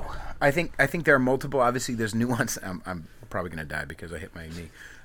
But I think there's nuance to it, like obviously anything. Mm-hmm. But I don't think it's necessarily... I think the bigger issue, like say an Amy Poehler, we're just dragging her name through the mud. But I don't even know who that is. It's fine. She had a good show, but, she's got some weird politics. Anyway. Is she like a Kathy Griffin? No, she's like a Tina Fey. But I love Tina Fey a lot Tina more. Fey. I fucking adore Tina Fey, dude. I have a thing for Tina Fey. Oh my god, dude. I would love... Here's my top... I'd say my top 4. Like females, creative females. Mm-hmm. I'm going to say Tina Fey. And not necessarily 1 to 4. But I'm going to say Tina Fey, Joni Mitchell, Interday, Bjork, and Fiona Apple. Probably Fiona Apple is tip-tops for me. Abso-fucking-lutely tip-tops. She's nuttier than shit, Was it that video? Nuttier than shit. No, she's done lots of weird, sexy-ass, nasty shit, dude. She's a dirty little fucking pig. I love her, probably. Who is that? But, no, she's, the one, Criminal, right? No, I know, Criminal. Yeah. Oh. I've been a bad, bad girl. Oh, my God. That was 96, too, so I must have been 10... Like just 10 or 11, like just opening up. Right. I'm like, oh my God. Right. So I'm sure that was part of it. Yeah. But also I've seen her, she's, nuttier than shit. But like. Paula Abdul was my Fiona Apple. Really? Yeah. Paula Abdul. So you're into like mixed girls now or whatever? I was into scantily clad women at the age of 11. Yeah. Oh, whatever. You were text adventuring. Fucking. You got to print out of Paula Abdul's fucking studded bra. Anyway, so I think part of this, it could be I'm sharing this meme, at least, Amy Poehler might be sharing this meme because she, she's trying to get attention. I don't think it's that. And even if she was trying to get attention, it's not an intentional thing. Okay. I think where she arrived at that point, you said you want to know how'd you arrive at posting this? Well, no, not posting it, but at the sentiment behind it. Okay. There is there some principles there? Is some data to back it up? Here's what it is. Is there some precedence somehow? Here's what it is. Yeah. It's not completely, but it's mostly feelings based. Mm-hmm. Because when people are sharing this, again, this is another contentious idea, but search your guts, children, and see if I'm correct or not. But like the feelings... Just like the male need is to fucking go like the way we let that masculinity out is go in a room full of pay money to go into a room full of other sweaty douchebags and run into each other at full speed and hurt each other. Part of the way the female energy comes out is to I don't have kids necessarily, but some of these, like part of the female energy is what their job is. Our job is on the whole, generalizing completely, is to do dude shit and be in charge of the dude shit. And part of that is the violence, right? And part of the female, I'm not saying job, like this is your only, what I'm saying is in nature alone, that little dirty little animal, right? Let's be kind and say the general tendency. Right. The general animal tendency of a female is to be nurturing, is to protect, but protect from a feeling standpoint. And thank God. Right? Thank God. And we absolutely need that. Not just all humans, but like society in general. We need both sides. We can't just have, like you were talking about, we can't just have all enforcement, all, do this, do that, blah, blah, blah. It needs to be nuanced. It needs to be both sides. It needs to be, but we're way too heavy on the feelings end of it right now. How Amy Poehler might arrive at that is that she cares a lot about X, and she doesn't, like, let's say trans people, she does not want trans people to be hurt or their feelings to be hurt. Now here's the thing, neither do I, right? But there's such a the people who disagree with this are making, like people say as an example, who disagree with trans bathrooms. And I'm not saying I don't agree with trans bathrooms. I'm just saying the people who want to say, let's wait and question this, if we can amend the structure. Right. Those people are being vilified, and the female, more feelings oriented are going like, no, protect this poor trans person. Right. And I'm down with that. Right. But like that, just because I'm down with that doesn't mean I'm, do you understand what I'm getting at? I do. And I think part of the... And it's a good sentiment for them to have. There is... Have you read the book The Righteous Mind by Jonathan Haidt? I've heard really good things about Jonathan Haidt. It is I've awesome. Never read it. It is great. Okay, what's that about? Well, one of the... It talks about the differences between liberals and conservatives, generally speaking. Okay. and how liberals are about fairness and inequality. Okay. And the harm reduction principle. Okay. Right? That is, if you were to rank what, on a scale of 1 to 10, each one of these principles or these dimensions, what do I care about the most? Liberals tend to care about those two principles far more than these other three, which is like social order, sanctity, right? Some things are just kind of sacred. Or tradition. Tradition. Okay. Same principle. Okay. And the need for rules, right? And the other thing that liberals tend to believe that conservatives don't is that people are generally good on the inside. Right.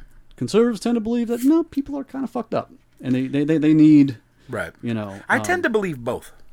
I don't know if that's possible, but I tend to believe both, depending on what we're talking about. I tend to believe like you can sit down with anybody and humanize them.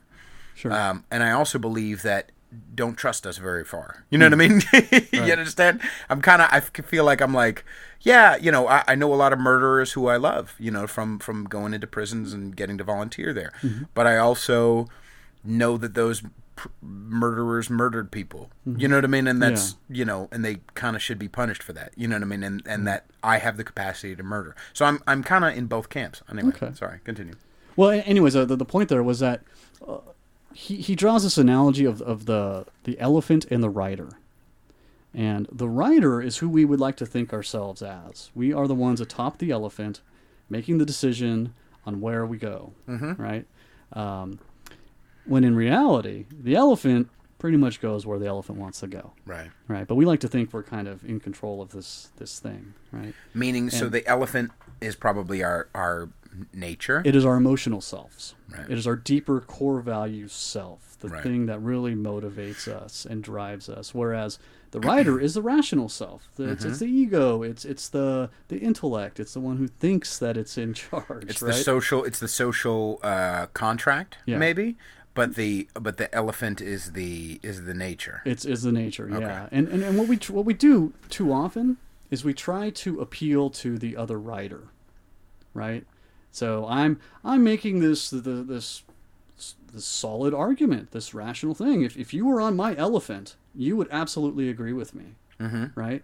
When we really need to be speaking to the other elephant and not the rider. Okay, so what's an example of that? So the point there is that when Amy Poehler posts a meme, all of the other riders on their elephants who are on that same path are very excited. Right. Right? But all of the riders of the other elephants, right, that are maybe on a more conservative track, they don't even hear it. Right? It is just noise. It is just more liberal fantasy BS.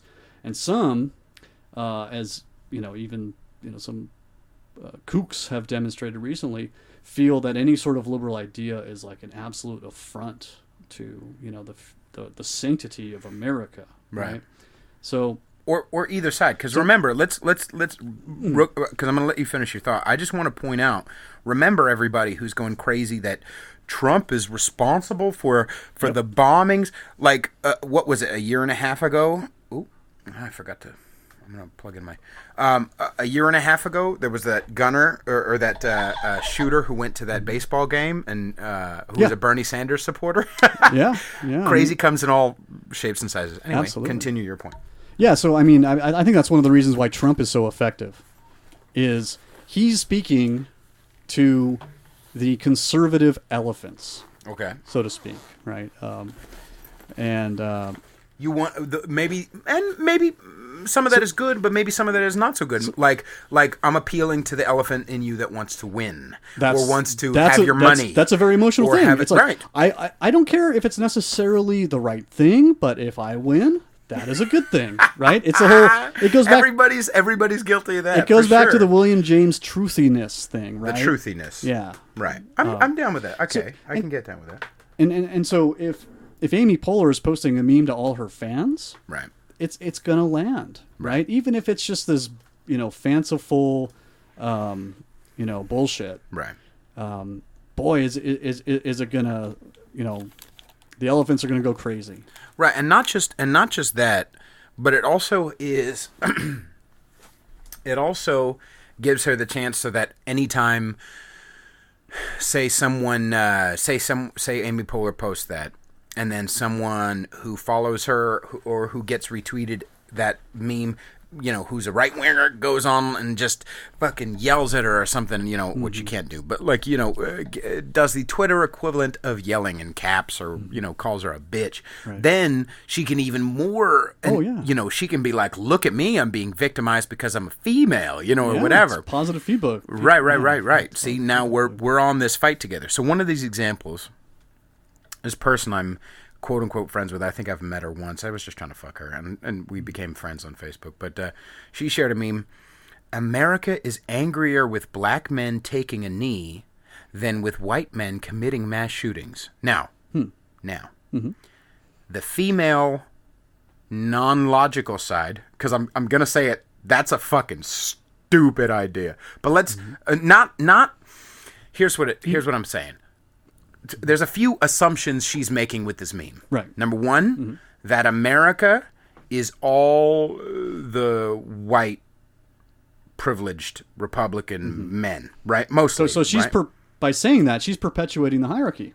So America is angrier with black men taking a knee than with white men committing mass shootings. Okay, so let's break that down apart a little bit more. Let's actually logically think about it instead of just, you know, reposting something stupidly. But America is angry with black men taking a knee. Okay, so that's us also assuming not just that America, meaning the Republicans, like she could swap out the word America with literally Republican, whites, whatever. She would not get in any trouble for it. America's angrier with black men taking a knee than with white men committing mass shootings. Now, where is that? What does that mean? She is essentially somewhere in her belly. What I think she means is the female side of it, the feminine, I feel this, is telling us, I care a lot about guns being taken off the streets, and these people on the right are not making enough of a show that they also don't want people to die by wanting the guns off the street. I guess, right? Is that kind of what she's going for? I think you might be giving her too much credit, more credit than she deserves. I mean, I don't know this person, right? Oh, she's stupid. But I'm sorry. I mean, sorry. I mean, I'm tired. I think I'm just being more. I get the sense. I mean, look, that's not necessarily wrong, right? I mean, if you look at the media coverage, the conversation, the media coverage from what side? The ongoing media coverage, of, right? Of both of those issues, because those are two totally different issues. Think about so one of those issues is a constitutional protection, right? The free speech. Right. Taking a knee right. In front of the flag or, you know, during the national anthem. Right. And the other is, you know, just someone being a murderer. Right. Right. But she is assuming, and whoever made the meme is assuming, that those people are all on one side. That if you're for that, like if you're against, like let's break it down. America's angrier with black men taking a knee than with white men committing mass shootings. So she's saying, if you have been angry at black men taking a knee, then that means you're not angry with white men committing mass shootings. Meaning, she's pretty much saying, first things first, on a grand scale, and I think she knows it in this sense, she's saying that America, or Republicans, or white patriarchy, blah, blah, blah, is all, gives way more fuck about white men than they do about black men. They're angry at the black men because... And that may not be untrue. I think it absolutely is untrue. I think it absolutely is untrue. But in general, we can break it apart a little bit more. She's assuming...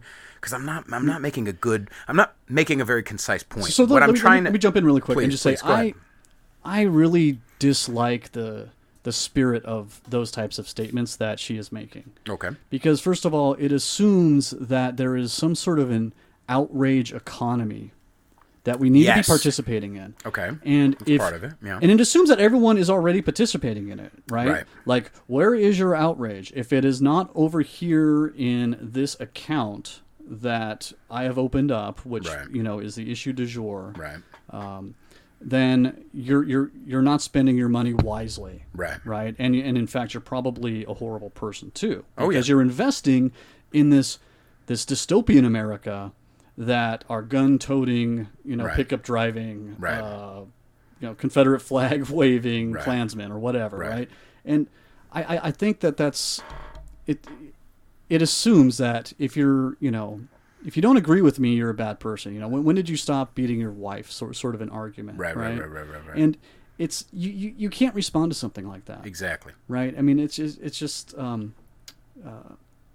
if she made the point, like, hey, why do we spend so much time on X and not Y? Or if she better said, why do some people? Not don't say fucking America, right? Because I haven't posted anything about the Jewish shootings. Does that mean I don't care? What are you fucking out of your fucking mind? You dumbass motherfucker. Does somebody who's that guy Alex Honnold or whatever? He's one of the world's best free solo climbers. Lives out of his van a lot of the time during the year and just like decides I'm going to go to the East Coast and climb, like lives out of his van. He's not connected to social media or the news. And I guarantee, first things first, I guarantee that motherfucker has more peace in his belly than a lot of us. Number one. And number two, he doesn't even know about it. Does that mean he's not, like by going across country, even if he got told about, like where's his outrage, right? But also it's just...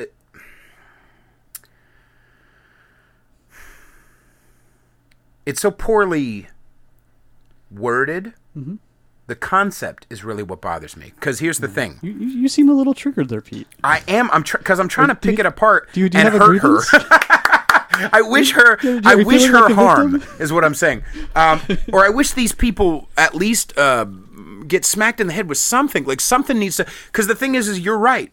That type of ignorant bullshit can't be addressed. It can't be addressed. And not just because it's social media and no matter what you say, you're in that camp, I can't listen, right? And I'll get more entrenched in my thing. But it also can't be addressed because socially, it's fine for every... I'm sorry, but it's fine for every female and every left person to say whatever fucking off-the-wall shit they want, and the right has their own version of that. Oh, especially under Obama. It was a very similar thing. Like, there was a bear trap behind every single wacky grievance about America that the conservatives had under Obama's quote-unquote reign. I didn't see that as much. Maybe I wasn't as plugged in. I was certainly more liberal back then. I was certainly more like, I mean, I voted for Obama both times. I wasn't, I certainly wasn't conservative-ish, or I wasn't, and I'm not labeling myself. That's not why I named the fucking, I'm just saying it. Anyway, I was certainly liberal, but I didn't see a lot of that. I did see, it was there. I'm sure it was there, but I mean, just because did someone you watch any Fox News uses during that time, I'm sure, but just because someone uses something, God damn it, what is the point I'm fucking trying to make? Just because someone uses, like, anything can be used for bad means, right? But that doesn't mean that the actual tool is a bad thing. You know what I'm saying? Like, just because someone has been against Obama doesn't mean that they're against blacks. Does that make sense? Oh, true. Yeah. Okay. Now, this is the type of person, or at least this type of meme, this type of thinking, bolsters that same ignorant idea. I agree. And that's where it bothers me. It's the spirit. It's like the identity politics, if you will. Oh, and it's not only identity. It's righteousness too. It's like if you are not on this same page, then you are you're against America, or you're against this better vision and version of America that my ideology has a monopoly on. Right, and I've honestly, in very good faith, tried to ask questions of individuals on both the right and the left who lazily, I'll be honest, lazily post these types of memes and engage in this type of an outrage economy. And it's absolutely fruitless. Because even asking a question, well, how did you arrive at this? Can you explain your thinking? And it's a bear trap. You just get snapped. And I become this horrible person for not agreeing with what should be so obvious. Right. And so to me, that is just noise, absolute noise. And there's unfortunately, there's a lot of people who are swayed by noise. That's part of it, but part of the reason why it makes me angry is that, and I'm not saying that I have a higher self or that I have such good intentions, because really I enjoy being angry at anger too. You know what I mean? I look down on people who look down on people. But a good portion of this fucking anger in my belly about this type of shit is that we should be working on other things. No, I agree. You're absolutely right. When Bill Hicks talked about, he was like, when are we going to let go of these old ideas? Because we need to be,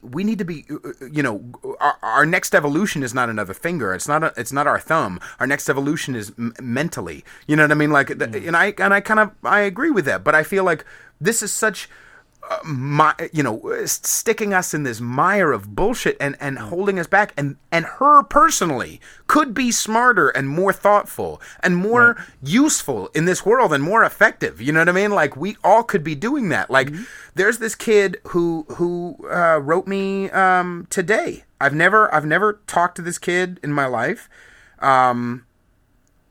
He wrote me on Instagram, and he said, he posted something, or I was posting something, and he said, yeah, no, it's really hard. Here we go. Let me find it. There are few, but we are a family of Bay Area conservatives being brainwashed with anti-Trump ideologies in my school. This is a kid. He's a junior. He said, I disagree, and the teachers tell me to go outside. Now, this is a kid at a high school who can't even be allowed to have a conversation with his teacher. And then I sent him a message. I was like, what are you being told at your school? He said, I need help, ha ha ha.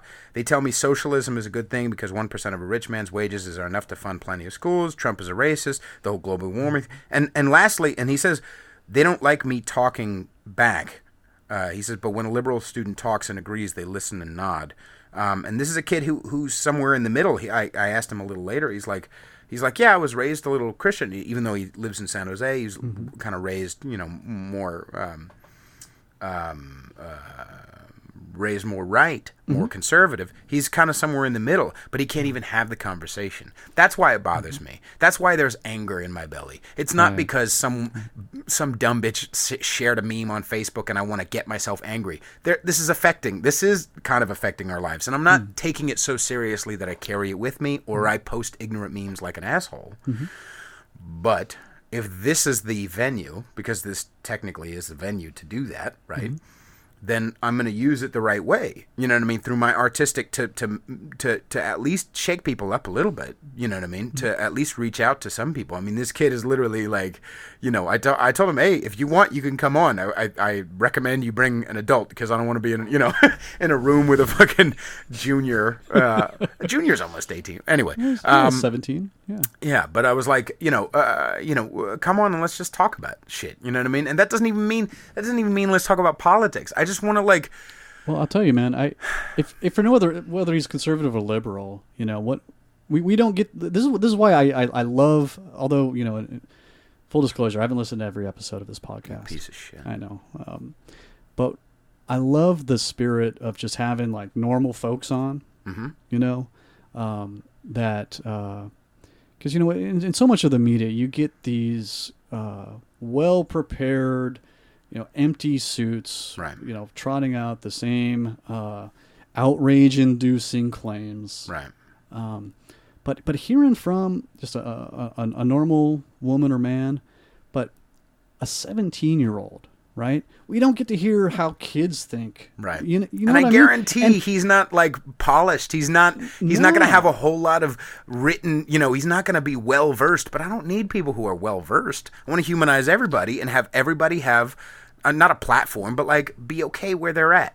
You know what I mean? Yeah. I hate the fact that for a long time I put myself in a position where I was not enough and I couldn't speak and I didn't have I had no, you know what I mean? Do you understand what I'm saying? Oh yeah.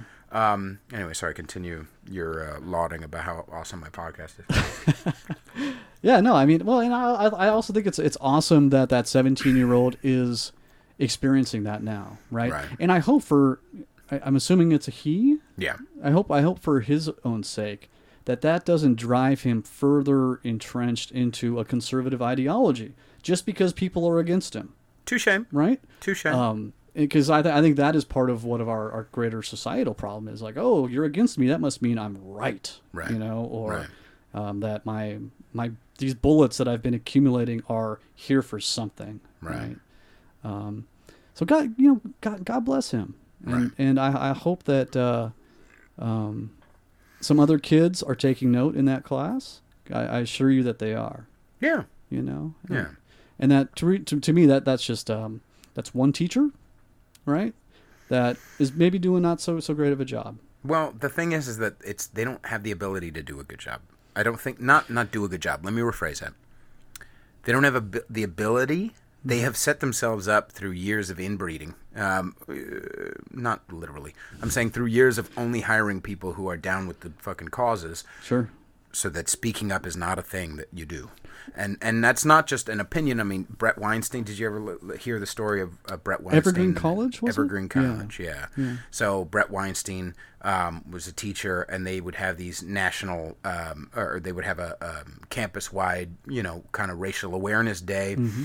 And one of the things every year was black kids would not come to school to show like how important it was that black kids, you know, be a part of your school, right? Or the minorities be a part of your school. Right. And I you know, I get the sentiment, whatever. But then one year, I think it was last year or the year before, instead of the sentiment being pushed forward with we're going to have minorities stay home day, it was white people stay home day. And Brett Weinstein was like, I don't agree with this, and I'm going into my class, and I'm going to teach my class. And by doing that, he was almost like murdered because there was such a fervor and such a, you know, you remember the story, I right? do. Yeah, and you see what happens. Right? Right. Like, did that advance the cause of racial equality? Absolutely not. Exactly. And this is my problem with a lot of Democrats and liberals is they have such good ideas. They have such valuable. They have so much value to bring. Sure. But the way that they're doing it is just so self-defeating. And I agree with you.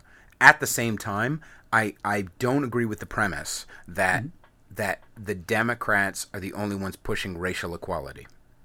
Because I do not see, obviously the far right is one thing, but all of the conservatives I follow on social media or on YouTube or whatever, like they're all kind of like down for the cause. Like it's like they're more centrist and libertarian than anything. And what is the ultimate libertarian idea is fine, do whatever the fuck you want. Go use the fucking, go call yourself a tree if you want. You know what I mean? Go fine, whatever, smoke weed. I don't care. Just don't affect me, which includes my speech, which includes my thinking, which includes don't take all of my fucking money and use it for your shit when it's my money and I worked really hard for it. Minimal taxes, don't affect my life. Do whatever you do, but don't affect my life, which is now the new Republican standard. And for some reason, I think you still wrapped in. I don't know about that, but you in saying what you said, I don't think it was intentional, but in saying the Democrats have really good ideas about racial equality, right, is pretty much what you were saying. No, just in general. Okay. I think there's a lot of headway to be made on investing in schools. Okay. I honestly think that socialized medicine is, although we would probably suffer in the quality. Right. It's probably best for our country in the long run. I'm not sold on not doing that. Like I'm universal health care does feel. I mean, obviously, it's a huge debate and there's lots, But okay, so that's an example. But I'm saying I also think free or not free, but the freedom to have an abortion. That's typically a Democrat thing. Sure. Right. That is valuable, right? Okay, but the premise I just put out of Racial Equality Day is kind of what I was, and so maybe it was just a misunderstanding on my point, because you said, you were going into a point about Democrats having a good idea, and I disagree with the premise. I don't think you were necessarily setting up this premise, but where racial equality is a Democrat-held belief, I do not think that it's not a Republican-held belief. Oh, I think I agree, Republicans I agree hold that belief. Yeah. And let's be honest. I mean, look, these are college kids. Right. College adults. Let me be fair. Right. College adults who... Well, they have to go into a safe space with videos of puppies. Which, yeah. That's not adult. Anyway, sorry. Good. But look, a lot of what they're doing there is learning how to become adults. Right. Right. Which takes a lot of mistakes as well, and Yeah, and I think if you look at the backlash from some of these things, what happened with Brett Weinstein, and how a lot of these, this whole PC culture has invigorated and converted a lot of people who normally would have been kind of moderate. They've been converted a little bit more to the right. A lot of the people on the right who have been saying, look at this liberal ideology in the colleges. It's like, man, it wasn't just, now it's not just the professors. Right. They have, ooky spooky indoctrinated the kids, Sure. and now their minions are, the inmates are running the communist asylum at the college. Right. I mean, it's, so. But if we wanted to, we could still say, to that point earlier, we could still say that that is just an anecdotal evidence, if we wanted to. True. Right. But again, it goes down to when I love just boiling it down right to the root of what is the animal that we are and what do we want, right? Mm-hmm. And I think that those kids they're letting that animal out through punishing others, by any means necessary. And it's not just punishing in a bad way, it's also, like you were saying, it is tribal. There's something in us that just wants to be tribal, you know what I mean? And so how do you feel like you're a part of a tribe unless you punish a non-tribe member? You know what I mean? Yeah, and I think some of it too is we as in this fucking really complicated world, right? With, Geiger microphones at our faces, and these black penises, these crazy cell phones, and all this information coming at us. It's complicated, right? And it's hard, right? And there's angst, you know what I mean? And, sure. and throughout most of human history, we have had some sort of threat knocking on our doorstep, right? A legitimate, huge threat, right? And you look at the 20th century, even first half of that 20th century was insane. Yeah, it's pretty nuts. People going off to war, millions dying. Right. You had women couldn't vote until like 1920. Right. Right. With the suffrage. Or even I was thinking about sometimes it's because that's another thing going. I'm sorry, I keep diverging. I want you to finish your point. I just remember over and over, like, that's why I don't agree. I can't listen too much to a lot of the pundits, because the pundits eventually start working me up into this froth of like, things are really bad right now. And I agree, things are pretty bad. But they are fucking amazing at the same time. They're great. Like, they're fucking great. And if we don't keep perspective of that, and one of the things that helps me keep perspective of that is where we've been. Yeah. Is the fact that literally 300, 400 years ago, they had you remember drawn and quartered? Yeah, people would be drawn and quartered. They would tie your hands and your feet to 4 different horses and then cut your belly a little bit so that horses would all ride in different directions and you will be split apart, you know what I mean, because you stole something. So like So Saudi Arabia? Oh, right, exactly right. Don't disparage brown people. Brown people are allowed to do everything all the time. Right. Anyway, continue. Not all Saudi Arabians. Just the ones in power. No, so I think there's this, and I don't know if it's a DNA thing, right? I don't know if there's something deep in our psyche that says, when I turn 18, I need to rebel against something. I need to grab hold of some sort of power, or take this angst that I've been experiencing, and now I'm an adult. I got to do something with it. But in the past, we have had marches for civil rights, right? We have had a Vietnam War to like rally against.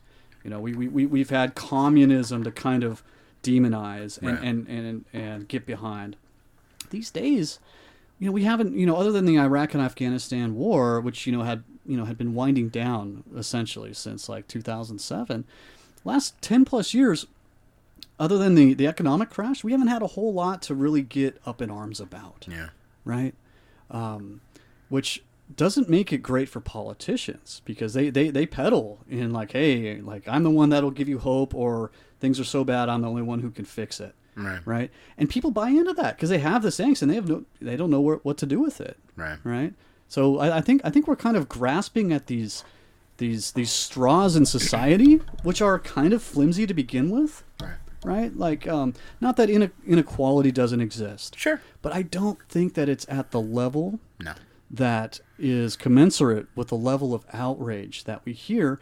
And I think because of that, it makes the outrage worse, because I think people deep down realize that not only are my actions largely ineffective by being this crazy SJW, but I think in a lot of ways there's also some backlash.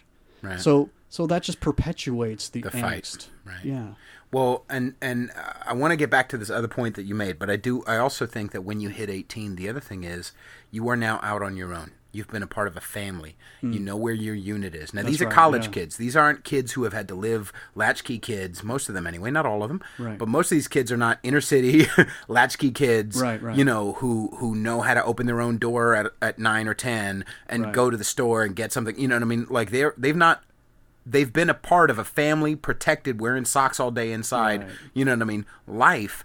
And now they're out in the world, and they have to find a family to find security. And I don't think that that's a bad thing. And they're also coming on the heels of all that bullshit that follows us in high school. You know, like just all that whole like social pecking order stuff, that's also kind of resonant in the minds of these, you know, college freshmen and sophomores. Right. But I want to, and in general, because of how good things are, I do think that this is on a real deep level. Even I feel like the kids on the left, the crazy Antifa and all that stuff, they're just doing what they're supposed to do. I feel like this is a part of our natural growth as humans. You know, I still think, you know, my job anyway, I think their job is, you know, to like deer. I've always thought like deer serve God or serve the universe or serve evolution, whatever you want to call it. Deer serve God by doing deer shit. Mm-hmm. They're exactly what they need to do is just run away from shit and drink and fuck and eat berries and then run away from other things and then sleep and then eat. Like they are fulfilling their purpose. I'm in the long line of work. Right. Well, our facial hair is not far from some sort of a deer animal. Anyway. So I, in general, I feel like that's, you know, it's fine for them to do that, but it's also fine. I think one of my job is to be the wrench in things and like, you know, to point things out that are shitty and to be subversive and funny and, you know, create a platform for, you know, everybody. Well, humor is important, right? Right. But I want to go to that point. So I would like you to extrapolate on a little bit about what you mean. What about that meme makes you feel like it's correct?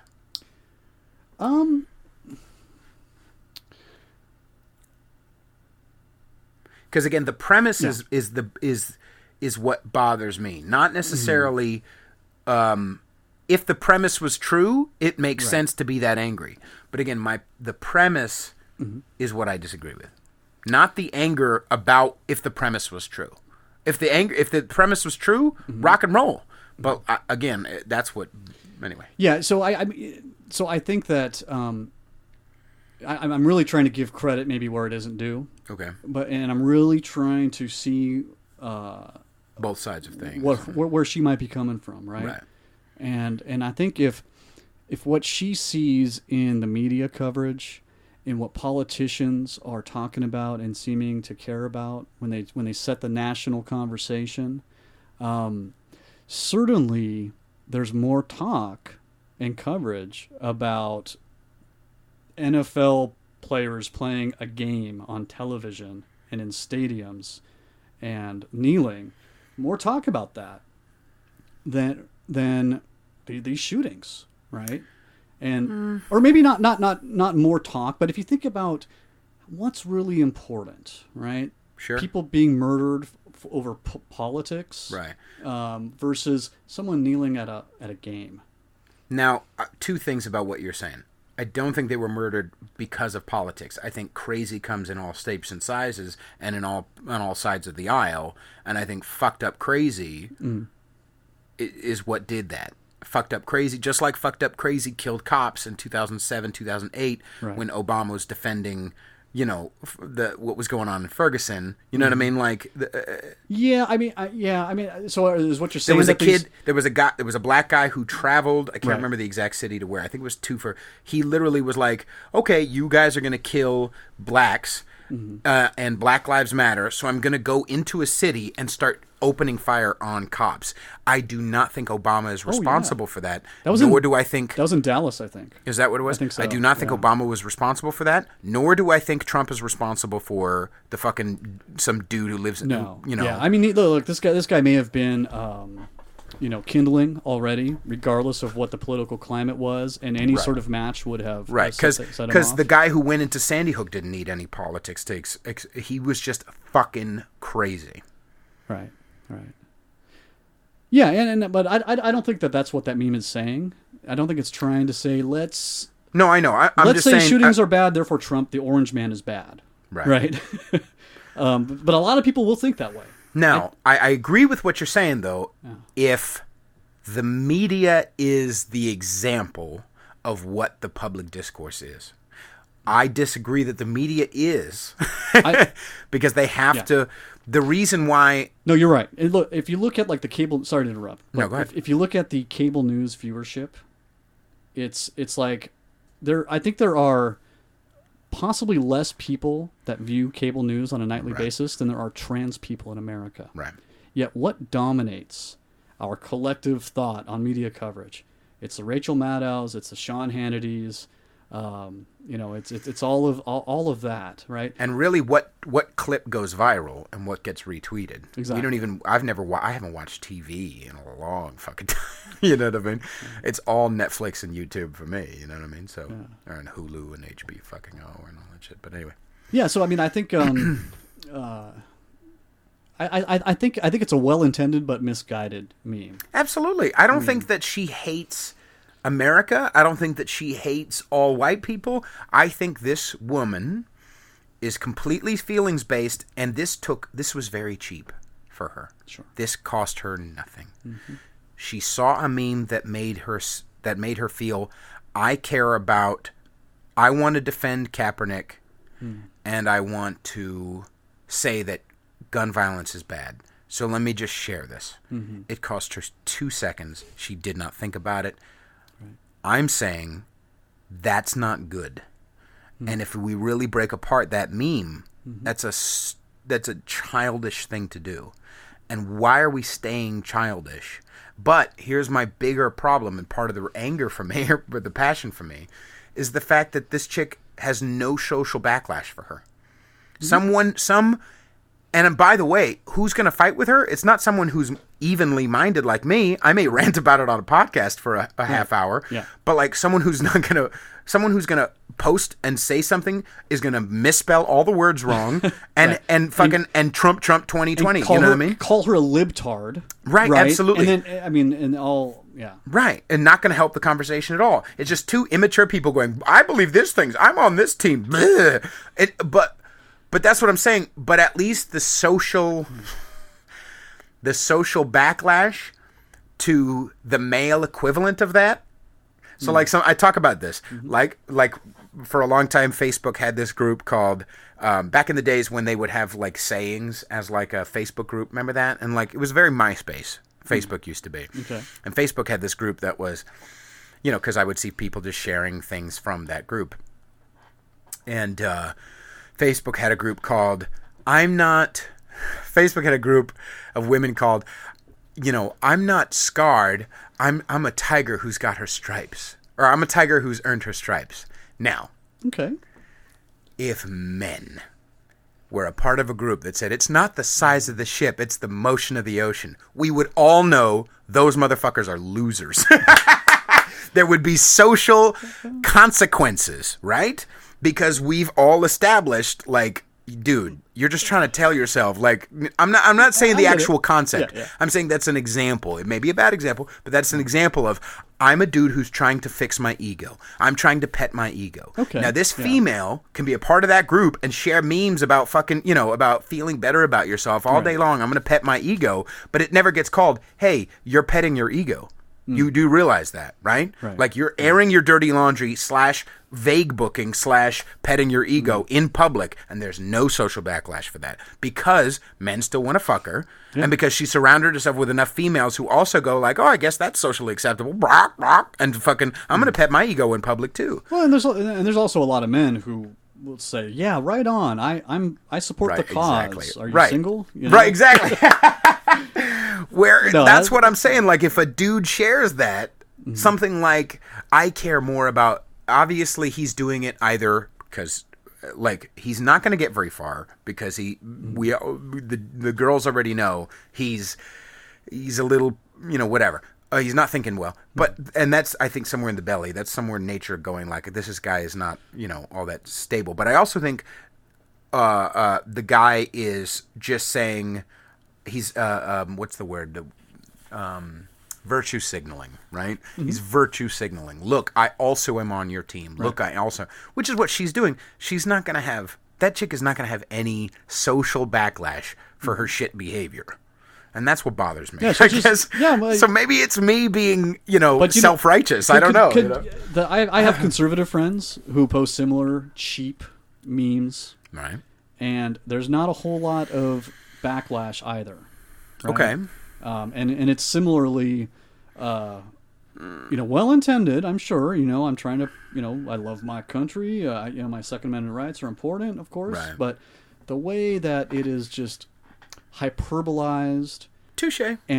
All right. Yeah, I do see that. You're right. I mean, it's and I think it's part of our problem is the fact that we don't try to really lean into the people who we disagree with, who I find super offensive. I need to be around those people. I really want to try and understand those people, speak their language, understand what drives those elephants, right? Yeah. So that I can speak to that. Right. And so that I can do something a little bit more than just create a meme. Right. That everyone who already agrees with me will approve of, right? Which feels good. Right. We all need approval, right? Right. But there's something a little bit more meaningful to not necessarily getting approval, but gaining a little bit of understanding with someone who I previously disagreed with or who disagreed with me. Right.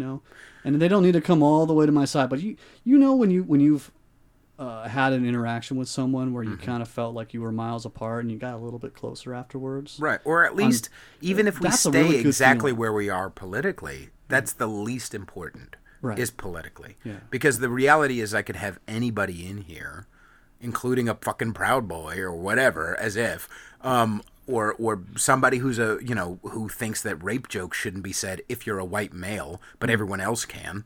I could have both of those extremes in here and still have a lovely, pleasant conversation. Yeah, and we need to hear that. And at the same time, that's not going to stop me from calling bullshit, right? Or from getting angry at it. And maybe, I don't know, I'm thinking back to that idea. Actually, I feel like sometimes, sometimes the argument gets thrown out like, well, why are you so angry about it? Is more just an appeal to changing my opinion based on embarrassing me, right? Because someone asks why you're angry? Yeah, why are you so angry? Which no one does to me necessarily, but I've seen lots of people in fights on YouTube, not physical, but like, well, that too. But like I've seen lots of, what I mean? Yeah. Lots of on political, why are you so angry? As if that's going to make the man, mostly a man, because females know how to do that, like put the guy on his heels without the physical threat. They are fucking ninjas, female. And so they do that. Why are you so angry? And again, I've thought about that. I'm like, well, what's so wrong with being angry? Like, it's more because I feel like you brought up that, or you had that question, and maybe you were just joking around. I'm not saying that you were trying to put me on my heels, but there is that idea you said that did make me second guess myself. Like, well, why am I so angry? Maybe I should feel a little embarrassed about being angry about that. Or when I was kind of teasing you about are you aggrieved right now? Right. No, I understand that part of that is a joke, but at the same time, well, yeah, there's truth in there. There's truth in there. Yeah. But is the truth coming from a legit place, or was it you trying to put me on my heels in the conversation? No. I mean, I'm not. I don't feel like we're sparring here or anything. Okay. No, but what I was trying to illustrate is, sure. it's that whole concept. Either you spot it, you got it. Right. Right. Sometimes I like to engage in these mudslinging battles. Sure. Because I don't have any stones of some weight. Okay, but you were trying to engage in that or point out a point, and it's a valid point. I'm not saying it's not a valid point, but I'm just wondering: is there a piece of that was like you didn't have? Like, was there? Because sometimes I feel like some people put that when they throw that not rock. But for lack of a better term, they throw that idea into the ring when they don't have much else in their bag of rocks. You know what I'm saying? Sure. Yeah. Yeah. No. And I wasn't trying to say like you're just as bad as the lazy meme posters, right? What I was trying to get into is that there is this outrage economy, right? And it's devoid of a lot of substance. It's a lot of fucking style. Right. It's a lot of bluster. Right. It's a lot of foam and froth. Right. And naturally, when I go there, I don't get a whole lot of nutritional value. Sure. And I get kind of angry, and I want to like understand sometimes. And you and which is what Twitter is for me. Like I was saying. Yeah. You and I have just spent like maybe the last 20 minutes trying to understand this one vapid meme. Right. And that's frustrating. Well, it's more just the vapid cunt is what bothers me. is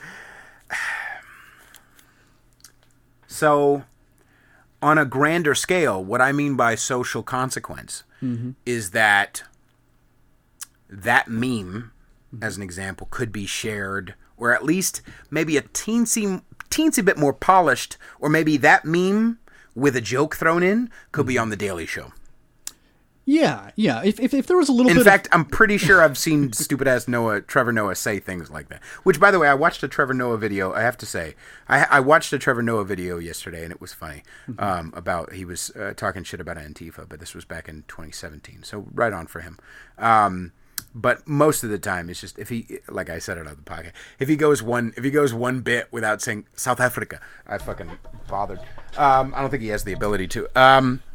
Anyway, so Trevor Noah could say America cares more about or is angrier at Colin Kaepernick taking a knee than they are at white men, which is not a true thing.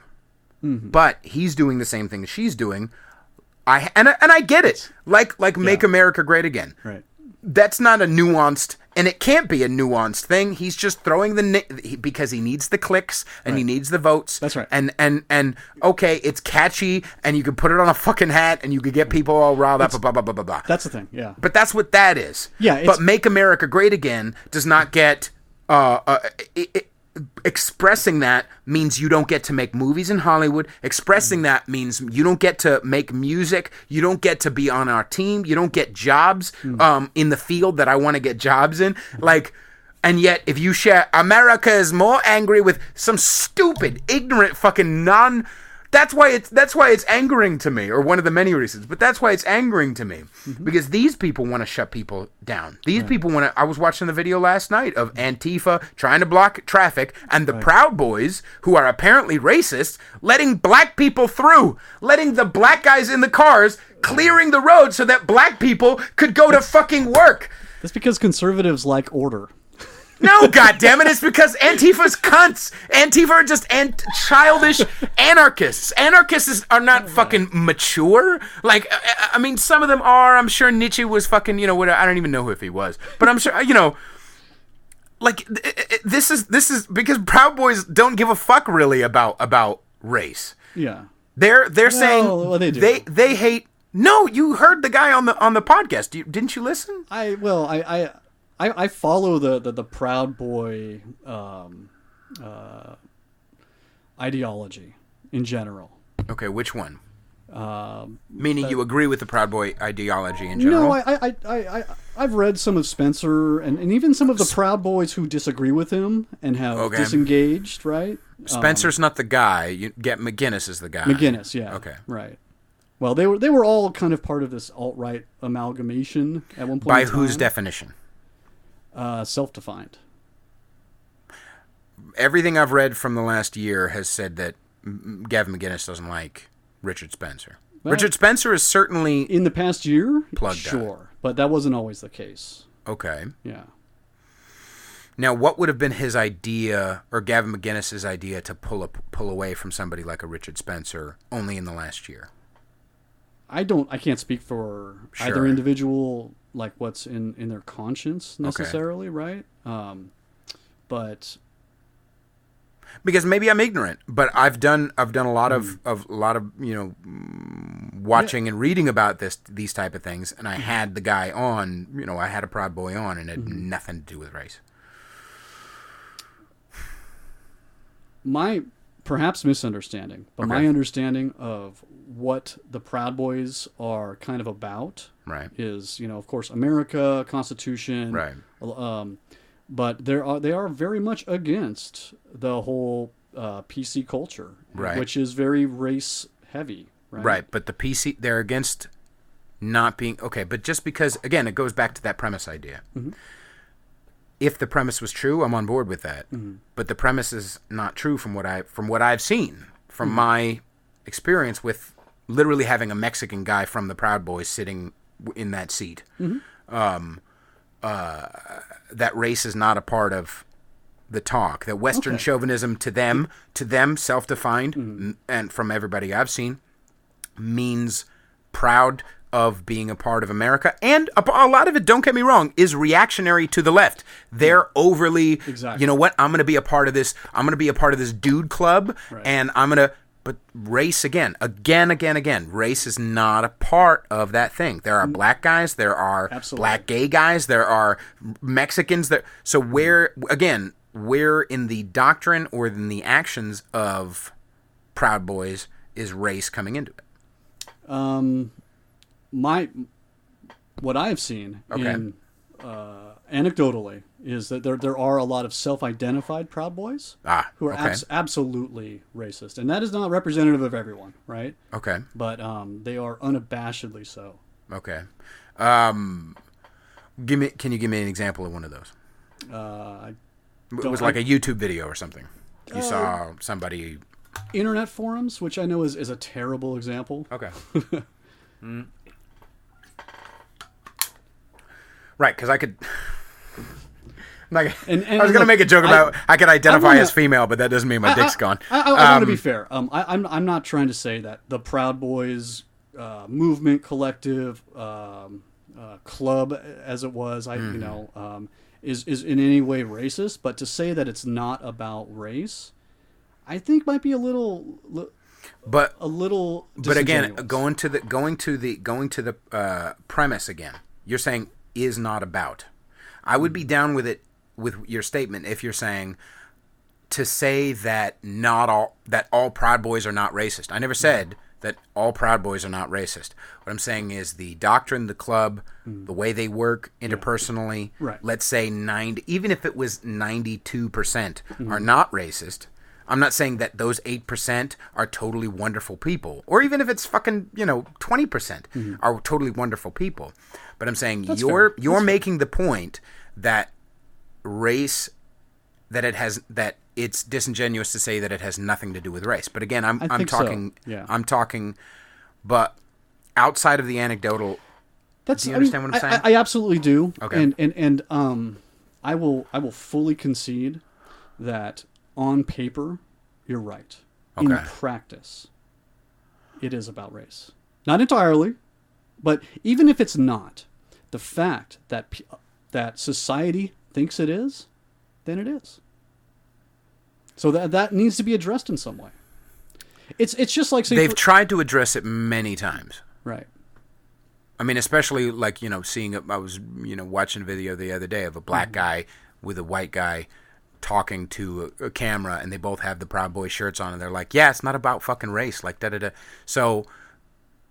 Not just Gavin McGinnis' old tweets saying like we're not fucking racist, blah blah blah. Right. Like, I think society. I don't think that society's definition should be encapsulated because, again, who's making society's definition if it's all the mainstream media who are clickbaity assholes, as we've already established? That's fair. Yeah, okay. I'm not saying mainstream media is right or that anyone needs to kowtow to what society thinks. Right. But that is the nature of the world we live in. Right, but if they've tried to address it over and over, and including one of the ways that they tried to address it was coming on this show and saying, hey, we're not racist, I'm Mexican why is that not listened to?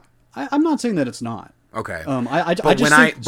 You're a very thoughtful person, so when I posed to the question to you that, that it wasn't, I can't remember how we got there, but I think, I can't remember how we got there, but you said, no, I think that it is about race, but you did listen to the whole episode. Anywhere in there, was there an example of racism? No, and I don't, well, I think there was some examples to go out of their way to say, I'm not racist, right? And it's Wouldn't you if someone put a scarlet R on you? but that's kind of what I'm saying is like, if, it's like, the guy who tried... How do you... The guy who's like, I'm not gay. I'm really not gay. Okay, well, how do you... with this woman. How would you... I'll pose the question to you. How would you adequately... What's the right way to defend yourself against accusations of racism over years? What's the right way? If doing it the wrong way is to doth, but what is it? What is the Shakespearean word? Doth protest too much. Okay, so if it's not that, what's the right way? I can only tell you what I do. Sure. Right. And do people? You don't seem like I've not racist. been accused of racism. But, right. So then, what are you saying? In the Bay Area, as a white male, right. I'm almost de facto kind of this racist and patriarchal thing, right? So, I don't pay it any credence. I just try and live my life. Right. And so what if you were going to a rally and being attacked physically? Mm-hmm. Physically. Yeah. Because of whether it be the mainstream media or tweets or whatever, if you were being doxxed, wouldn't you be screaming from the hills, I'm not racist? I don't think protesting too much is too much to ask. I think I would be doing anything in my power if there was a risk. I had to plead and beg for them to come on the show because they were getting doxxed. Their families were threatened. Mm-hmm. Yeah, and I don't think that's right either. But you brought up that whole social shaming thing, right? Right. And I mean, there's a lot of people who think that the Proud Boys culture, and they probably haven't spent a whole lot of time listening, or understanding, or giving the benefit of the doubt, right? Or listening in good faith. Right. That's where they're coming from. Like there needs to be a price to pay, and they're exacting a very heavy penalty for that type of association. If the premise was correct, right? But again, I'm saying that the premise isn't correct. That the Proud Boys are not about race. Mm-hmm. But I'm not seeing. I know you said that you had some anecdotal videos or something. So there's enough anecdotal individuals who identify with the Proud Boys, who are racist, right? Not on the podcast, not at the rally, not with their signs, but as individuals. And now, that doesn't mean that the Proud Boys are racist, right? Nor does it mean that they're okay with those guys being at there, because I've actually seen videos of them saying, if we find a Nazi in our midst, get them the fuck out. Yeah. And okay. So, but because they are viewed as a racist organization, that they should disband, or what's the I'm right not saying way? that at all. I'm just saying so that, how would they best defend against that? You don't. That's to me. That's.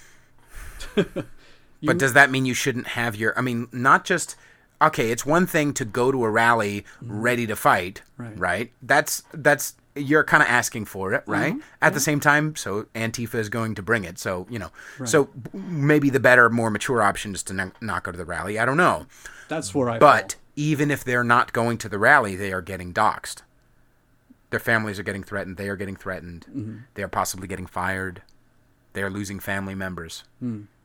And so again, that's all horrible, right? Yeah. But the premise the reason why that's happening. Now, even if the premise was true, I don't think, and I said it on the last episode of the podcast, I don't think Nazis should get punched in the face because they're waving a Nazi flag. Right. You know what I mean? I think there should be a way we can all address it, but letting them out in the open, like when I researched Richard Spencer, I was like, is he really all that racist?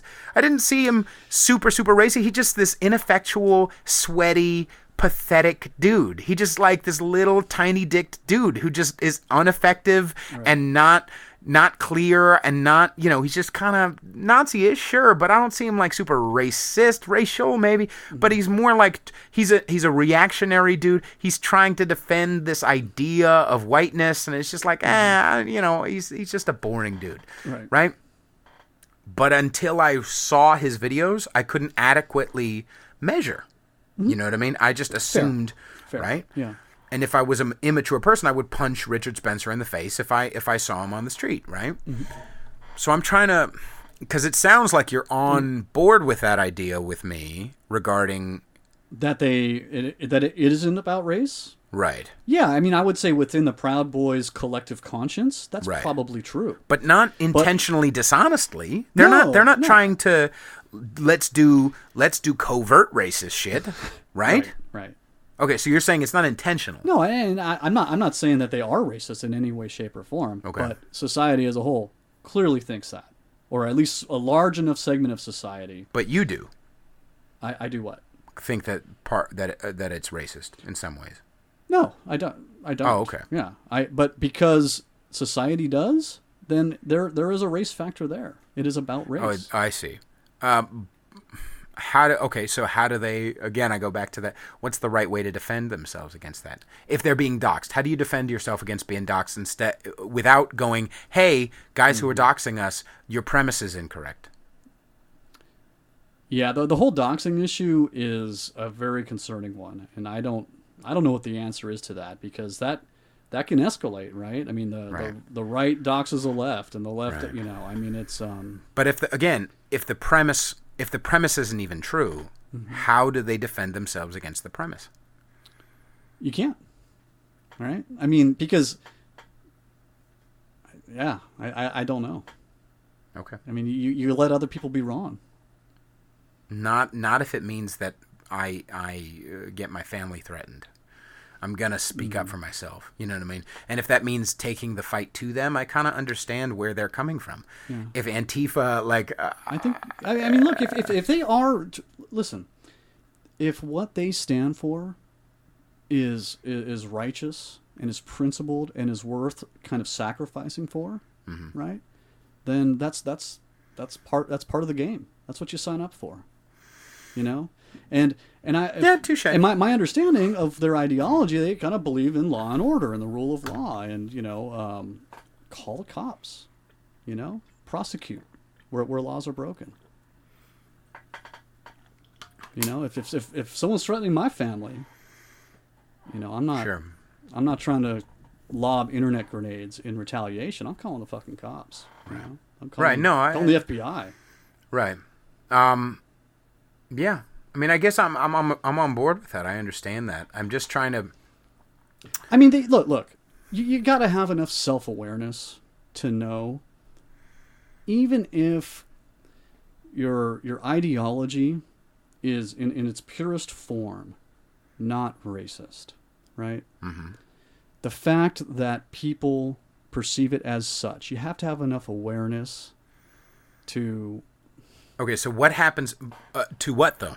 Have enough awareness to what? To negotiate that in some way. Okay, right? But what does that mean for me personally? Let's just say fuck the Proud Boys in general. Yeah. There are people who I haven't gotten a lot of backlash because I think mostly I've been, a lot of my listeners are people who know me, you know what I mean? But also part of it is people are genuinely understand that this is a long-form conversation. Mm-hmm. There are some things you're going to disagree with, and I'm trying to be funny and trying to have honest conversations, and they get that, and this is refreshing to them, just like Joe Rogan or these other, long-form conversations, Jordan Peterson, all these people who were, I'm not saying I'm in their ranks, but I'm saying these long-form conversations are refreshing because it's like, oh, I don't have to be outraged. Wonderful. Right. Or if I am, like, oh, good, he said something that I believe that no one else is saying, right? Mm-hmm. But there are racist jokes. I say nigger, I say faggot, and I love black people and I love gays. I was just at a fucking gay guy's funeral a couple of weeks ago, and I love them, and I got to volunteer and do music for them. Like that's I'm you know, I mean, let's just say gay as an example, the gay community as an example. I have a very close friend who's gay. I've fooled around with a couple of dudes. It's not really my thing, but I tried it. You know what I mean? Like, and I'm not fucking writing off, getting some head anyway. You know what I mean? Like, the reality is there are people who could listen to my views or my posts or listen to an episode or a snippet from an episode, take my words out of the context and label me as an evil prick. Right. How do I, fuck Proud Boys, how do I defend myself? Or even though the culture at large or whatever may label me as X, and I'm not X. Well, personally, I don't think the answer is to go out of one's way to not be offensive or to overly kowtow to some sort of politically correct atmosphere. Right.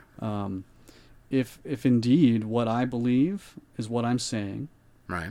And that my actions and the people I associate with, the causes I support, back up, and that's all in alignment, right? And somebody with a bone to pick is still attacking me. I mean, ideally, I have a conversation with that person, right.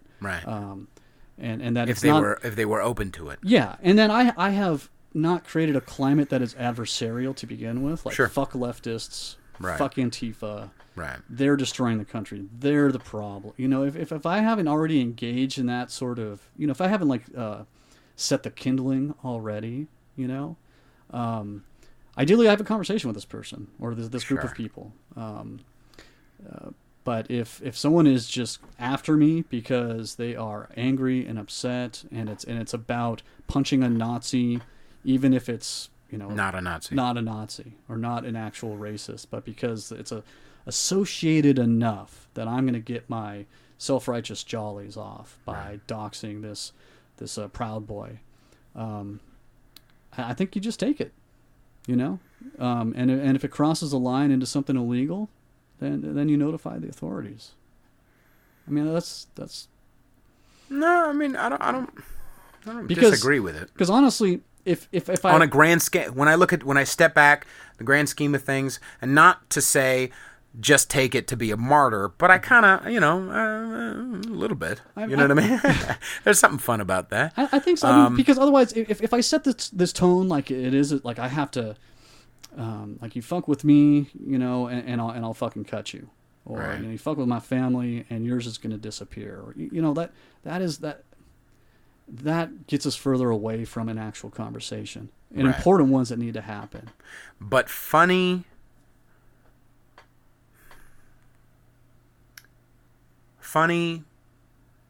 or polarizing and not polarizing in a serious sense. I mean, I'm just talking from my personal words, not necessarily Proud Boy or anybody.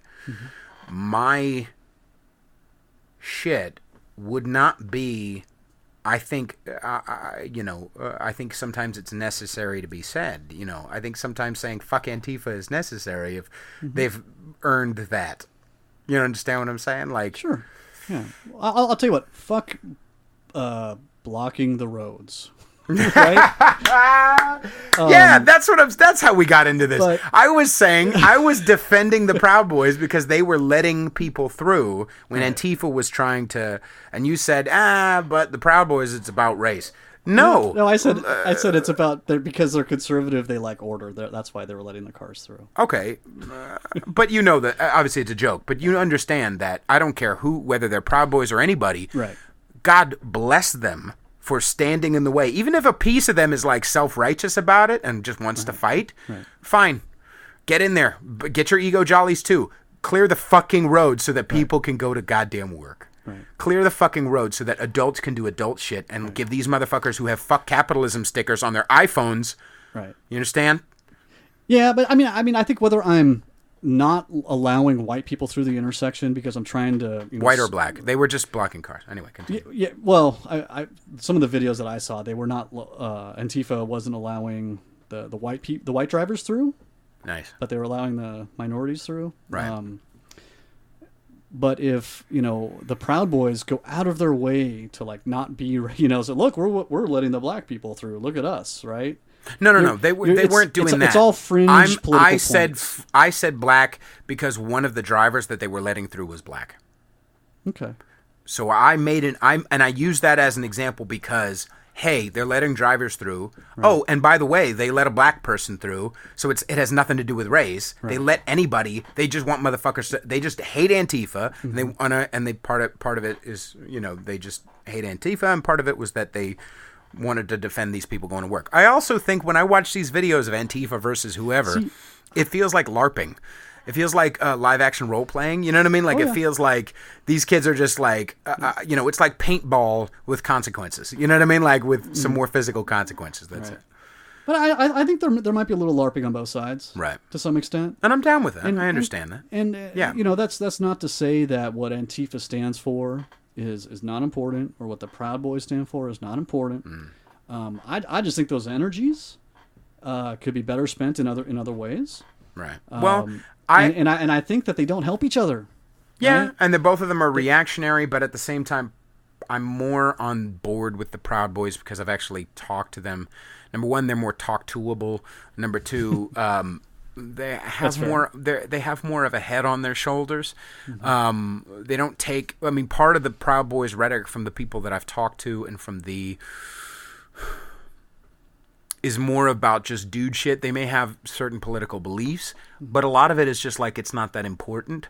Mm-hmm. I mean, the Mexican Proud Boy that I had on talked a lot about, just family shit, and he's a musician and just hanging out and, just like he's just kind of a dude. You know what I mean? Like he might throw in a Hillary joke from time to time, but like, it's just dude shit. That's all. Yeah. And that's so important to defend. Like, I don't know, man. I don't know. Yeah, I don't know. To me, like, that's on the list of my priorities of things that need to be defended, or issues and maybe that's just me advanced. from a musician, from an artist, from a podcast standpoint, from being all political on my whatever. That maybe I could take a more passive view of things, but maybe it's just my fight right now. But I don't know. I mean, look, if all I'm saying is I don't think my fight, quote unquote, is necessarily bad. I don't think me getting mad is it necessarily denotes that I am not righteous isn't a good word for it, but like that I'm not telling the truth or doing what's necessary. Sure, but I mean, I personally I don't feel as a dude that my place in society is like being somehow threatened by these Antifa folks or by liberalism or. I don't feel like. No, I mean in general, no. All of us have good lives, and I feel like my life would be mostly almost exactly the same if Hillary had won versus Trump. Mostly, pretty much. But I think as far as social media, sure. But I think as far as the culture goes, I mean, you kind of are. You might not be teaching at Evergreen High School right now or Evergreen College right now, mm-hmm. but his life was vastly affected. It was by insane, incorrect premises. So I think there's something to be said for that. I'm not saying you need to be afraid or live with a stick by your fucking whatever, but I'm saying let's have the conversation and not be too passive about it. Let's take it with a grain of salt. Let's take ourselves with a grain of salt. No, you're right. And I struggle with these ideas in general, right? So say Brett Weinstein stayed home, right? Right. And that became the norm. That became the norm that every year white people there would be a no whites day, right? Do you think that would last forever? Right? No, because bullies are not satiated. Right. Well, or they'd find another. No, they'd ratchet it somehow down. Because that's the thing about bullies is they move the marker. So do you see those college kids or the liberal ideology in general as like, man, we need something? I gotta piss so bad. All right, do you want to keep going? I mean, it's 9:00. Oh, is it? Yeah. I can keep going if you want. Let me piss, and then I want to keep going for like 2 seconds. Okay. Yeah, no, let's get on to... All right. So, yeah. I guess so. What I'm saying is not... yeah, and like you're saying, yeah, let's try to land the plane. Hello? Hello, computer. I guess what I'm trying to say is...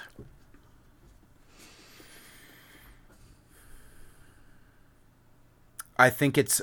I hate to feel like a... Again, and I have to check my premises, but if the premise is correct, I think it's appropriate to fight.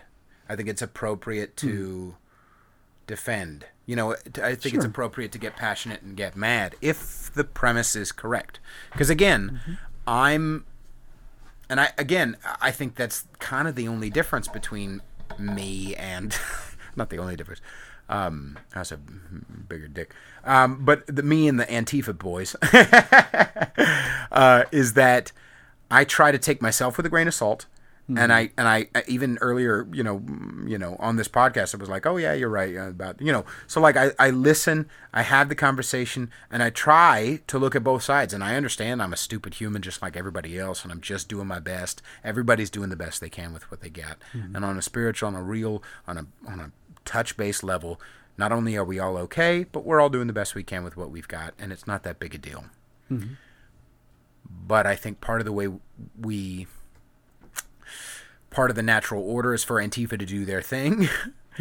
Part of our evolution is for that to happen, and part of our evolution is for me to fight that shit. You know what I mean? And for me to say the things that somebody in the middle is like, yeah, I'm not with these cocksuckers. Like, why do I get, or I'm very liberal. I'm for abortion. I'm for, I'm against this and that. But I'm like, I'm not with these fucking violent cocksuckers. Like, you know what I mean? Like, to say something that frees them up, because it's freeing to hear things that you don't hear elsewhere. And in a conversation like this, or in wherever, it may not be appropriate in your personal life, especially with your given job or with your friend circle or with your whatever. It may not be appropriate in your life to fight. But I think it's appropriate in mine. I think it's appropriate in mine. I'm not saying fight like get super tied up and twisted about it when I'm not here, or when I'm not writing a song, or when I'm not promoting, or when I'm not, having a conversation about X, Y, or Z. But I am saying in the right instances, with the right people at the right times, with the right grains of salt, it's appropriate to fight. I agree, and I just wish that we were fighting for something rather than against some other group, right? Like the principles that if the premise is correct, again, if the premise is correct, I agree. That makes sense.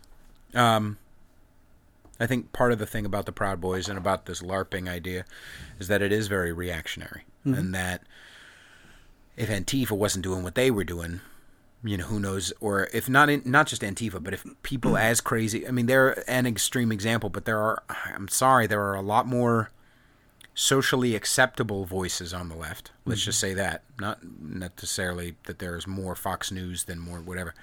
But there are more socially acceptable voices on the left that are saying insane things, but they're accepted socially. That's true. They have more leeway because they have co-opted what is socially acceptable to say. Right, and they've co-opted moral authority. They've said, well, because we are for X and that side's for Y, of course we mean good. Of course no Democrat can be... I posted, or I screenshotted something, I guess the two, both London Breed and the Asian chick who were both vying for mayor of San Francisco, I think it was last year or this year or whatever. They both got embroiled in, like they were caught for campaign finance, like fraud shit. And I'm like, wait a second. But they're Asian, black, woman, and Democrat. How could they be? What? Because it goes to that idea of, why did I start talking about that? I guess what I'm saying is, they've co-opted, the left has co-opted the idea of we are automatically oh, of course we are X, Y, Z. Of course we're in it for good. Of course we care. Of course. And I just disagree with the premise, and I want everybody, including the people on the right, which is why I have more people kind of on the center to right on the show, because I don't see them get a socially accepted place to talk. Yeah, no, that's true, and but I think there's something to the conservative ideology where it's like, you know what, we don't need mainstream acceptance, right? We're focused on our family, we're focused on our churches, or whatever our spiritual connection is, and we vote, yeah. right? Yeah. And we are busy with our businesses, right? And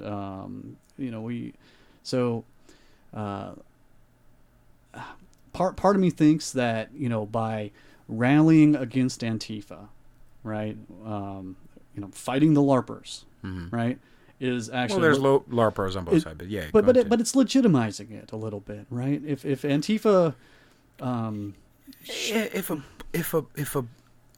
So for example, when if a brick hits a cop in the head, that's legitimate, whether you're legitimizing it or not. True, it is, but I don't think that that helps Antifa in any way, right? What does? What do you mean? To help them get better. I don't think it advances their message, right? So Right. If you're a conservative, you almost win by default. Yeah. Right. And honestly, I think a lot of what these counter demonstrations are for is to get Antifa on the news, so that they reveal themselves as Fighting for the good. Yeah, but I think what that does is it just stokes up the right. Right. They're like, look at these people just shutting down the streets and throwing eggs at people and right. Stink bombs. Yeah, I think Right. that hurts their cause, right? Right. But I think ultimately what I like, my favorite stuff, and I'm sure some of it is confirmation bias, just like with everybody, but some of my favorite stuff is the idea that I like watching the truth come out, and wherever it is, and I like, sure, part of it is like watching people get caught, but one of my favorite people to watch is Fleckus. You ever seen Fleckus? Mm-mm. It's this big Mexican-looking dude with a beard who goes to like Antifa rallies and like very unassuming, just interviews them and lets them run themselves into a circle that they can't get out. Lets them reveal themselves, right? Right. Yeah.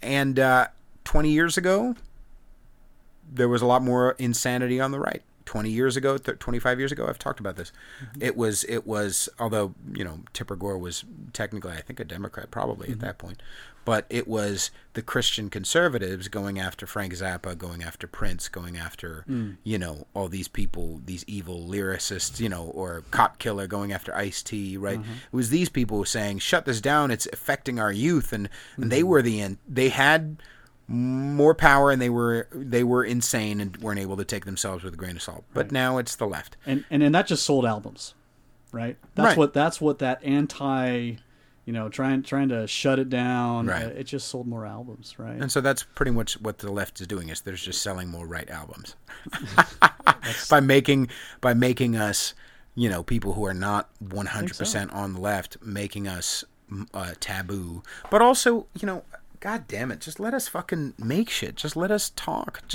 I mean, that's my ultimate thing, is just let me fucking talk. I don't want to ever feel like I should be afraid of getting, I mean, I have it so good, and so do you, ungrateful kid. You know what I mean? Just relax. Let's just fucking, let's go to Hoppy House or whatever. Just relax, God damn it. Everything's all right, kid. Let's go to Pete's and relax, God damn it.